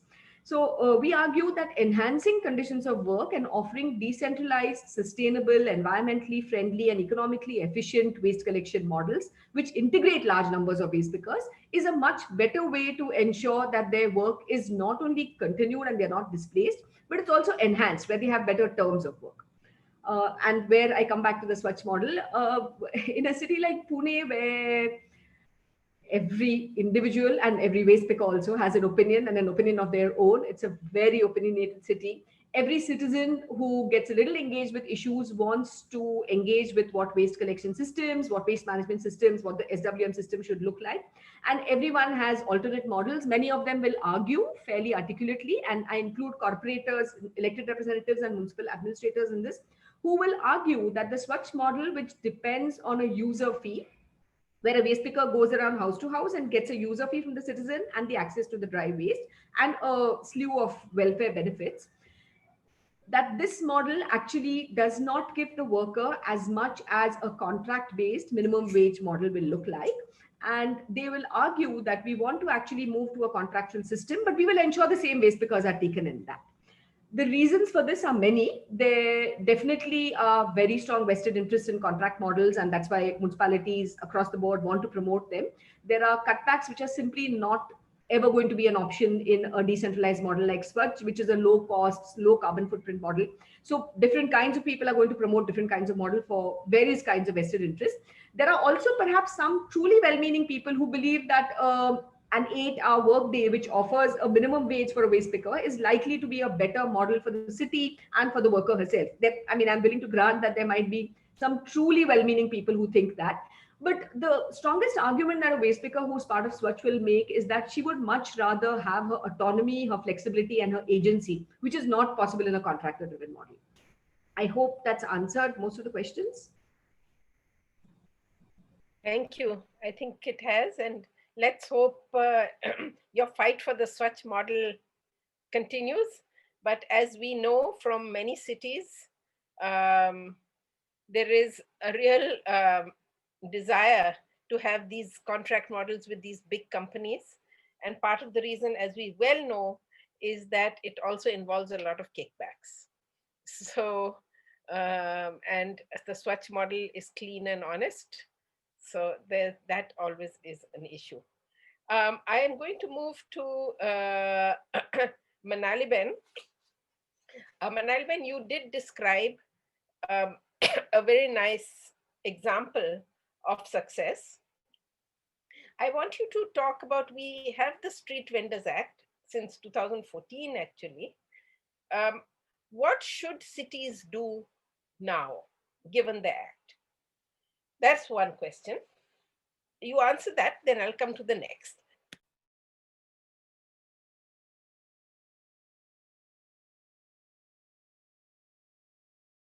Manali ma'am, you're on mute. Oh, sorry.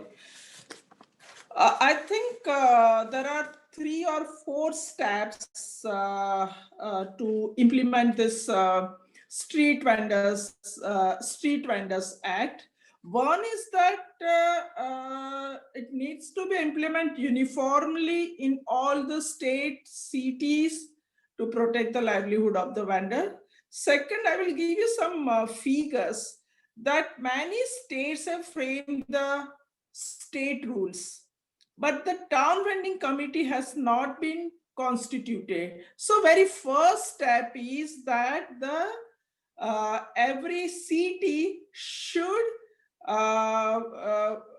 every city first of all they frame the rules, and then they constitute the town vending committee in their city. So I have just some figures that only 7 to 3 towns from 30 states have made town vending committee, out of which 33 is notified.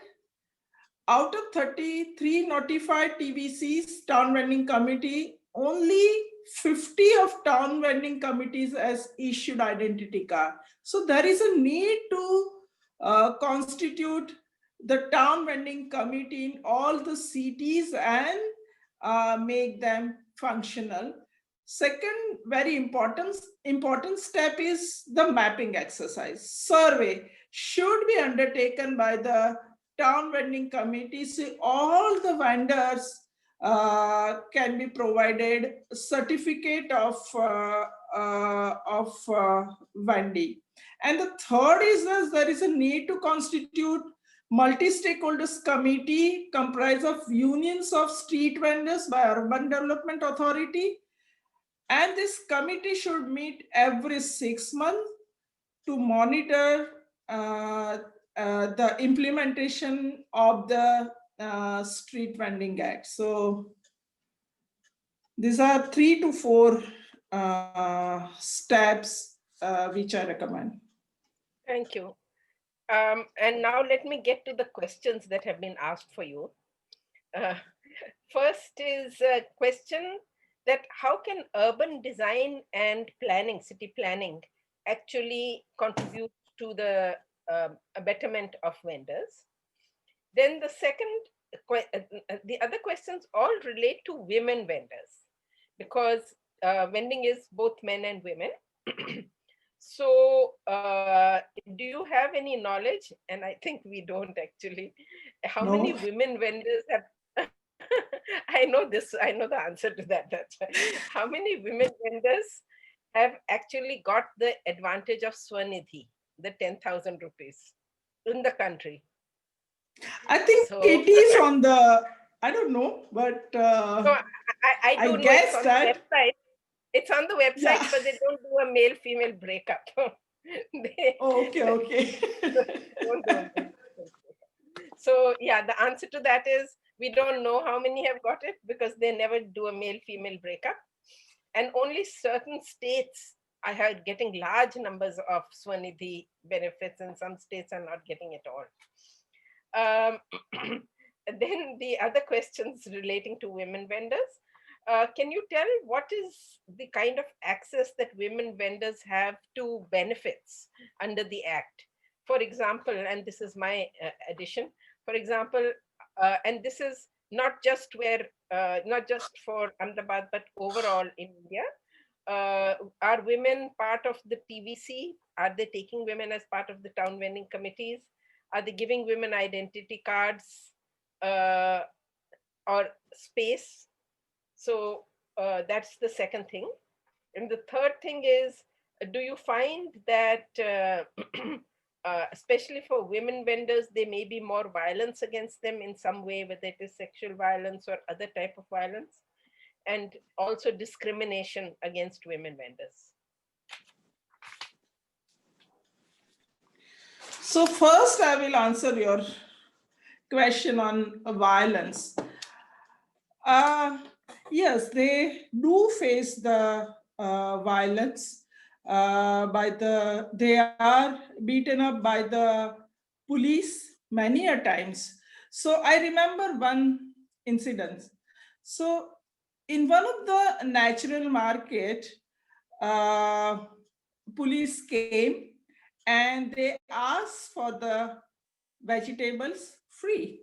So he don't want to pay anything for the vegetables, and it was summer, so the vegetables were costly. So then this vendor said that no, I will not give you this vegetable in free. And he was so angry that he took his cart and then he pushed it in the truck. He put it in the truck, and that woman was crying and shouting that, oh, look at my baby. She had tied her baby under this cart, and we were there, and we just jump onto the truck, and then we just give that baby to the vendor, that women vendor, and also we gave that cart back to the vendor. So this vendor, especially the women vendors, are facing this type of violence every day. So that's why organizing is very important. The only way is organizing. So that is my answer. And I think Jignasa Ban can also add into it. Jignasa Ban, સવાલ એવું છે કે બહેનો જે વેચનાર, ખાસ કરીને જે વેચનાર બહેનો છે, તો તેમને આવા પોલીસના કે કોઈના પણ વાયલન્સનો ભોગ બનવું પડે છે, અને તમે કહી શકો એના ઉપાયો પણ. હા, ગુજરાતીમાં તો તમને હિન્દી ફાવતું હોય તો હિન્દી જ બોલજો ને. એટલે ટ્રાન્સલેટ ના કરવું પડે કદાચ. થોડું કરવું પડશે, પણ વધારે લોકો સમજે. हाँ, उनको वायलेंस होता है वेंडर्स को भी, कि पुलिस आती है, पुलिस कई बार दूसरी कलम लगा के भी बहनों को ले जाती है। पकड़ के। और कभी कभी तो कानून में है कि अगर आप लेडीज को ले जाते हो तो लेडीज पुलिस ही चाहिए। लेकिन तभी भी अभी तो हमने बहनों को जागरूक किया, लेकिन अभी भी कई जगह है कि जहाँ बहनों को पुलिस वाले खुद पकड़ के ले जाते हैं और उनको छूते हैं। तो वही भी होता है उनके साथ। और दूसरा के जो वो बोलते हैं, वो उनकी समझ में ऐसा है कि जो वेंडर्स बहने रोड पे रास्ते पे जो बैठ के वेंडर्स का काम करती है, तो उनकी सोच में अभी भी वो लोगों को कई बार भाषा से, शब्दों से ऐसा बोलते हैं। तो बहनों को भी कभी कभार बहुत ही हम महसूस होता है मन में कि हम ऐसे थोड़ी है। बहनों को गाली गलौज भी करते हैं पुलिस वाले, ऐसा नहीं है कि उनको नाम से देखे। लेकिन अभी भी जागरूकता लानी भी है और हमारे लिए बहुत सारा संघर्ष है जीवन में आगे भी, कि जो कानून बना है उसका अमलीकरण भी करवाना है और बहनों को जागरूक करना है। हम कायदा की तालीम देकर उनको जागरूक करते हैं कि हमारे लिए क्या क्या कानून है बहनों के लिए। और हमारे कानून में एक तो हमको किया कि हमको हमारी सर्वे हुआ और हमको आइडेंटिटी कार्ड, जो हमारी पहचान है, जो मेरे पास है, वो हमको मिला है। तो इससे भी हमें कुछ हम गर्व महसूस करते हैं कि हम भी एक वेचनार है और हमारे भी कुछ आइडेंटिटी है। Right. I can quickly translate if you want. Dignasaban mentioned that vendors also face a lot of violence. Police also put a lot of false allegations and arrest them. There's a law that only women police can arrest women. However, that's not followed in many places, and male police come and harass them, arrest them, and they face a lot of violence. She said there's a lot of abusive language used against women street vendors, and there's still a lot of struggle to implement the law. They are already doing a lot of awareness programs around it, and she's also shown us the identity card which they've received through the law. The survey was conducted, and she said she's very proud of receiving this identity card. Thank you. Manaliben, there was a question on how urban design and planning can help. Oh, great. So I think, as I gave you the example of Bhadra Heritage Natural Market, where we involve the street vendors, police, and the municipal corporation sit together, and then they have shown us the space that this much you will get. But then all these three sit together, and then they have decided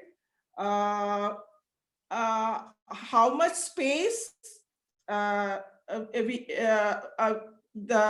we should allocate it to each street vendor, and they sit with the architect also, and they have made the plan. So it's really good. So that is one thing. So, and the second thing is that if we include 2% of the public space for the vendors in all urban plans, that would be really helpful to the street vendors. Second is that regularizing the existing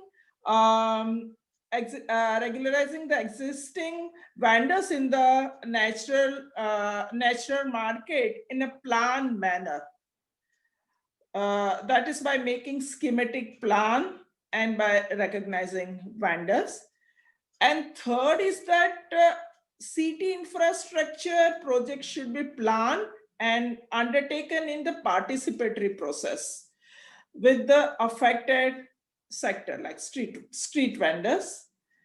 And the fourth is that the inclusion of natural market in the newer area, which are developing in the city, and provision of the natural market in the new town planning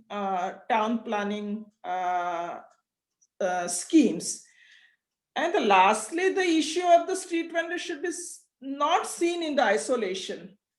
But all the stakeholders and the authorities like municipal corporation, police, city planners, and the representatives of the street vendors, that means unions, should get together to find out they should sit together and find out the solution on the issue.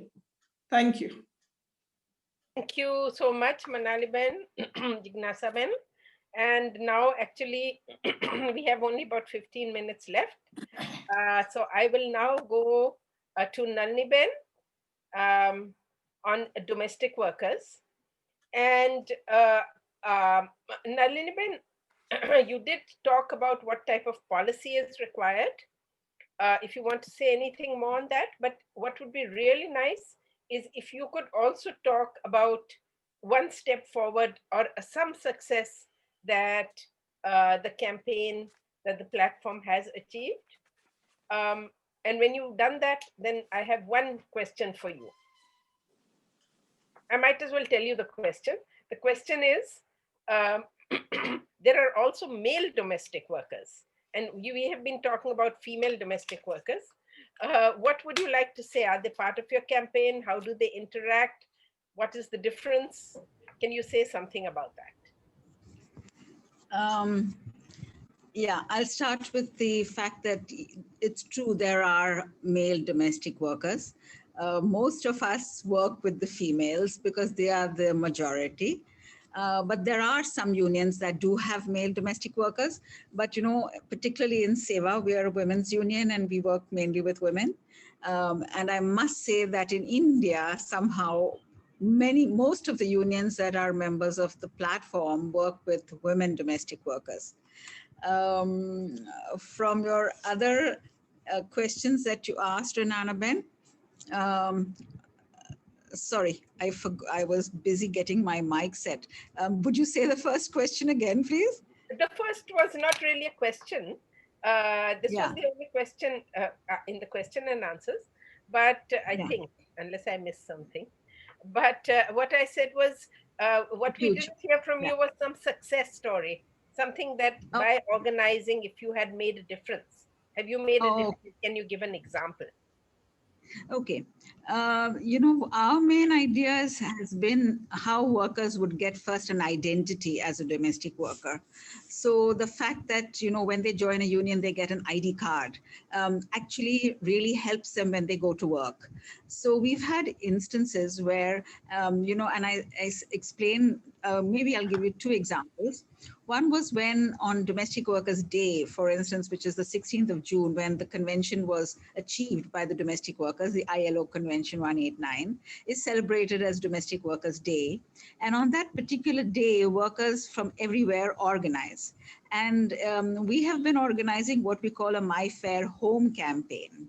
So domestic workers, you know, get together in front of their employers' buildings.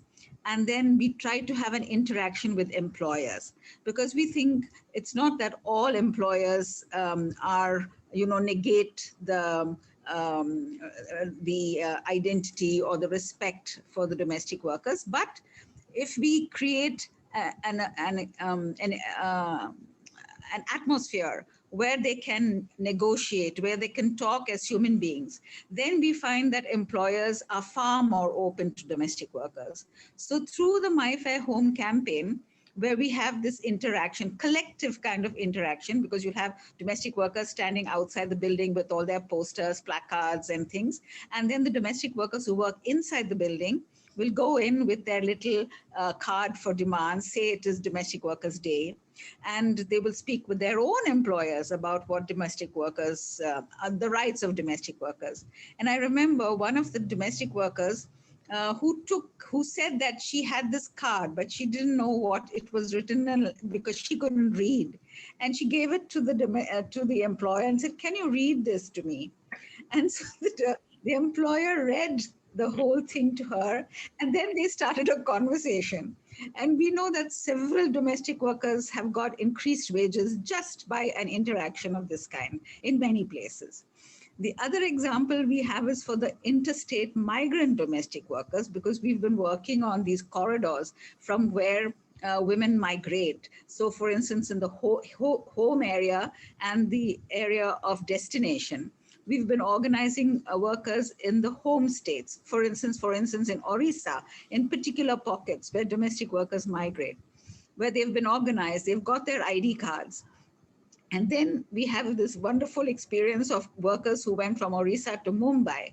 And after getting their ID cards, knowing about the union, becoming members of union, knowing about their rights, and they were live-in workers in Mumbai. And one of the workers, after 3 months of work, was told she could go.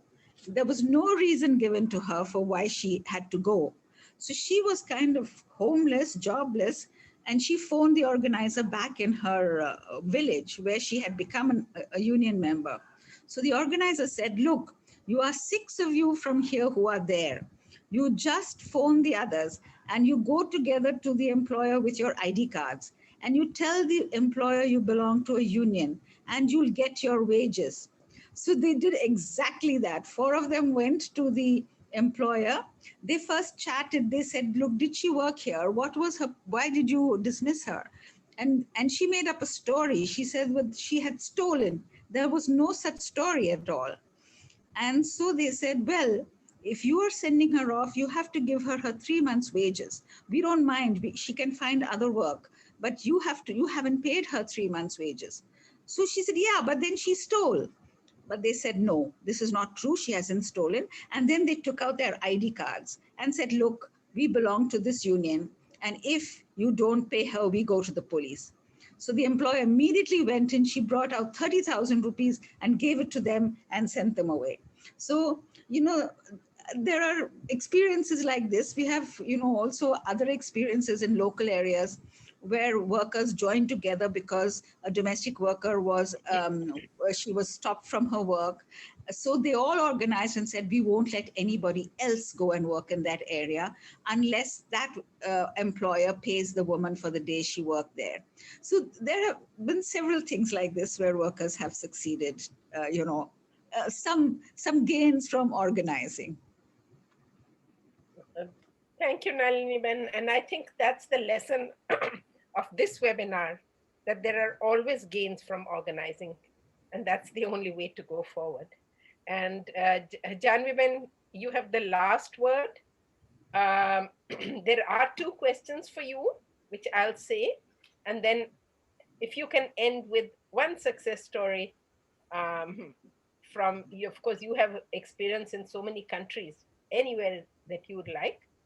But let me just say the 2 questions. One is that home-based workers who are like work on the contract, can they become entrepreneurs in their own right? And the second question is that some of these economic activities that they do at home must be having hazards. And what are some of those hazards from the economic activity? Sure. So I'll quickly talk about the fact that, because there was not enough time, I didn't dwell upon the 2 categories of home-based workers. One are the piece rate workers or part of the supply chain, but the other category, which is much larger, is the own account home-based workers who have direct access to raw material and the markets. They're also treated as entrepreneurs. So this is a category, but what we've seen is also it's a very vulnerable category of workers. Only when they come together as cooperatives or producer companies, they're able to actually continue with their work for a longer period of time. In fact, during the pandemic also, what we've seen is members who are part of cooperatives and producer companies are recovering much faster than other piece rate home-based workers. I also want to add a little bit here is, many of the government programs are focusing on entrepreneurship and everything. But just to say, individual workers, informal economy workers are not able to work very well as entrepreneurs. I sometimes feel it's a way of washing their hands off for social security, social protection programs by calling them entrepreneurs. The other question you talked about was about economic activity and the hazards. Occupational safety and health is a big issue for home-based workers, right? It is a reality, but the other fact is most home-based workers are not working in the hazardous industry. The impact is more on themselves. So say, for example, agarbatti makers sit on the floor and make those agarbattis and have severe backaches. Garment workers, some of the fiber that goes into their breathing, and they have a lot of issues. But if the question is about hazardous industries, most home-based workers are not part of it. Some are, I don't want to deny that, but most are not. Especially the organized home-based workers, we try and have a lot of training around OSH. Yeah. So last question, Renanaben, you'd asked about one success story. We've had, in the past, some of the programs on creating city dialogues. And what we found was that home-based workers and their organizations find this urban planning issue to be very daunting. It's very, overwhelming. They go and talk to the city officials and they give them some technical, brief, and they're generally very overwhelmed by that. And that's why we created this partnership where our technical partner was Mahila Housing SEWA Trust. And we had other partner, local organization who primarily worked on livelihoods issue, but Mahila Housing SEWA Trust built their capacity not only on technical issues, but also to form community-based organizations where they could engage, create these city dialogues with local officials. Now, the gains were much better in tier 2 cities. No surprises there. Mumbai is a difficult place to work in, but tier 2 cities were much better. We also saw some very good, successes in cities like Bhubaneswar. We did a small impact study there, not large survey, but just, some micro data. I won't bore you with too many details, but 3 points. One was that, once home-based workers had individual water tap, these were masala makers, their productive time to work increased by 2 hours per day, which is quite big for them. The second area where Mahila Housing SEWA Trust worked with this organization called Road, they provided sewage, and garment workers had 3 months of additional work, which they didn't do during monsoons because their house was generally waterlogged for almost 45 days. The third was around, we also heard about better health outcomes and reduction in health expenses by almost 2/3. So this was one of the successes. Just one last word I'd like to say, because Asya yesterday mentioned that, if we have policy recommendations, the big policy recommendations are these urban policies and housing policies have to talk to the livelihoods. And the livelihood policies, when we are pushing for it, we have to put a section on housing and access to basic services and all of that. She'd also mentioned the fact that, these community participation, there's always a community participation aspect, and generally women are not represented there. Why can't we have worker representation on those spaces? I'll stop here. Thank you, Renanaben. Thank you, Janviben. And you ended on a great note, which I think is true for all the informal workers and for women informal workers, the whole issue of representation when urban policies are made. And behind that, again, is the issue of organizing. We are exactly time now, and I think we will have to end. This has been a really, really rich discussion, and I think our participants really enjoyed it. Can I hand this back to Kirti Bhai to end the webinar? Yeah, thank you, Rananaban. This is our 34th webinar, as we started saying. And I wanted to kind of make 2 comments on the quality of this webinar.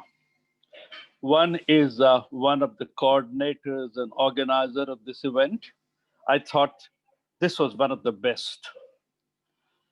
And as someone who heard every word of 34 webinars, which is 68 hours, I would like to say this is the best webinar we have had in 6 months. And I've absolutely no doubt in saying that. Why am I saying that? I was just trying to kind of put words in terms of thinking.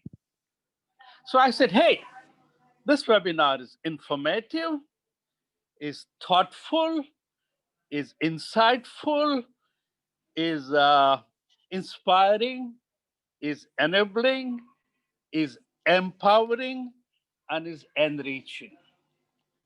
And believe me, I want to say from the heart, it is enriching not professionally, it is enriching spiritually. And it's very, very important thing to say, because all along, we are not talking about cities as places, we are talking about cities as people. And this is an incredibly rich in terms of what it could be. What is also very interesting is this, that this webinar is all women webinar. And not only 5 women, we have listed only 5. As a matter of fact, it has been 10 women webinar, and other 5 whose name do not appear in the banner and the poster made as good, as lasting, as impressive contribution that you 5 people did, who that is absolutely stunning. So let me first start with thanking all of you personally with names. And therefore, Jignasha Ben, Rekha Ben, Pratima Ben, Surekha Ben, and Aisha Ben, thank you. बहुत बहुत अच्छा बताया आपने। ये जो meeting है उसको आपने बहुत ही बड़ा स्पेशल कलर दिया। You brought in enormous amount of heart into the whole process of dealing with this whole thing. Of course, I must thank Renana Ben. You've been absolutely stunning. You played a big role in organizing this. I have no words to thank you. And of course, an incredibly rich, enlightened panel. And thank you, Nalini ji. I have known her for close to 50 years. Janvi ji, I think saw you first time. You have been simply remarkable. Not only I think in terms of work you're doing, and I have some work I'll just talk about, but as an incredibly capable translator, I was just stunned by what you did. Lakshmi ji, terrific. And all that you said, your passion came through without question. And of course, Malini Ben,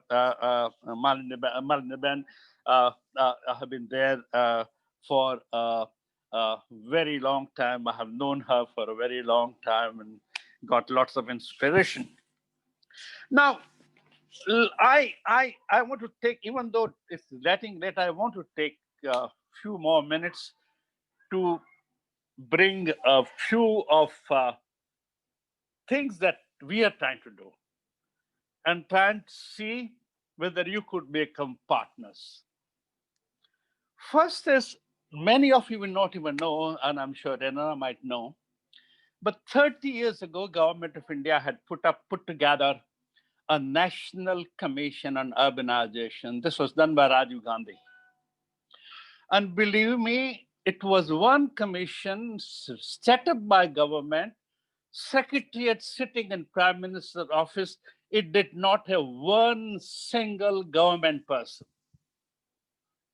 All 10 people who were selected were civil society people, outsiders. And it produced one of the best ever document on urbanization and urban future in this country. Point one is making is this, that if you're talking about sustainable cities, if you're talking about inclusive cities, if you're talking about people caring cities, you've got to bring in people in the whole process. No, I'm one of the few, only probably surviving member of the National Commission on Urbanization that happened 30 years ago. 2 years ago, we have sent a proposal to Government of India to set up a second National Commission on Urbanization, saying urban issues have become much more complex. Urban population is double. There is a great need to think through Indian urbanization processes and urban challenge, and please put together a commission of people like you who would think about cities. I have had no success. We want your help in pushing that through. This is number one. Greater innovation in this thought process is this, that urbanization is essentially a state subject. It is, everything is happening in this country for last 50 years, guided and controlled and managed by the national government. Urbanization, housing is essentially a state subject. And therefore we took an initiative and sent a proposal to Government of Gujarat last year. And that's what, this is not just an idea. This is a 20-page, full-length proposal. Why, how, what is to be done? That is, everyone tells me it's a good idea. It's not happening. And I really want your support to back this up. But these are two macro initiatives. I thought your combined power, your combined compassion could help. It's completely needed. I don't think this country can go, if we mismanage our urban challenge, we would put large number of people at disadvantage, and we will badly affect the economy of this country if cities are the engines of growth, as we know they are. That's the two things. Third thing is a micro thing, and I really want your help on this, especially Janvi-ji, I'm going to talk about this. We launched last year a very interesting competition for architects, planners, civil society, NGOs. It is called Improving Livability of Small Houses. It's tragic in this country. Millions of houses are being built under Pradhan Mantri Awas Yojana and under Housing for All. No one is carefully designing them. If you're building 300 square foot houses, and as the Behenji talked about earlier, you require space for your living, you require space for your working. Even if there's a 300 square foot, it's possible to improve livability and workability of these houses. And you require people's wisdom in this more than architects and planners. We have relaunched this competition a few months ago, withdrew it because of pandemic, and are coming in the market again in the next 2 or 3 weeks. I want your help because I don't think it's the architect, and it's very interesting in design competition. I'm not talking about design. We're talking about taking existing projects, and we are talking about 2 examples of people having improved livability of their houses, be that slum. So want to come back to you, Janvi Ben. I want to kind of take it globally and see what could be done. So this is the third thing. And the fourth thing I want from you is, I was chairing a commission to improve building centers in the country a few years ago. And as a part of that, we started looking at women skilled construction workers. It's amazing. You don't find a woman as a mason. You don't find women as a carpenter. You don't find women as plumber. You don't find women as, and they have enormous skills. And there is no good reason why this should not happen. We are trying to kind of put together a proposal, a project, where we look at this, and it's a problem with the construction industry. It's the biases against women. All that is working. It's a long story. I don't want to kind of repeat it here, but I'm saying this is one example to be looked into. Because if women, and women are in construction, As a matter of fact, no one says, they are, I think, they cannot take, their most difficult task in a construction project, and I'm an architect, I should know, is done by women. Why can't they do? And they have skills in their fingers. And therefore, looking at the whole system, the whole organization, the whole environmental kind of thing is something that is required to be done. We are trying to kind of develop something on this. And I thought your help, your insight, your tremendous organizational ability would be helpful to get this thing done. So please don't say no, say yes. And I think we'll get back to you on all the four. And before I end, let me kind of say that the next webinar takes place on 9th of December, which is 35th. And that is once again on homelessness and right to the city in Indian cities. And is going to be anchored by Shivani Chaudhary, who is with Housing and Land Housing Networks. So thank you very, very much for this incredibly rich webinar. Believe me, I think all the effort one put together in organizing 34, and we'll organize 10 more, was worthwhile. Just having one like this today, enormously rich. And thank you very much for making it so rich and touching and moving. Thank you very much. Thank you, Kirtibai, for the opportunity. Thank you. Thank you. Thank you, Nak. Thank you. Janvi Ben, I'll write you and see, I think, and how, because I really wanted international. Sure. And Bijal Ben is also involved in this. So they've also done some work in Nepal with us. So it might be good to keep them also engaged. Yeah. I think what I'm trying to say is this, that myself have done huge amount of work internationally, and I think we should get this going tremendously. Good. And Renana, I have sent you that letter that I read to the Prime Minister on National Commission Urbanization.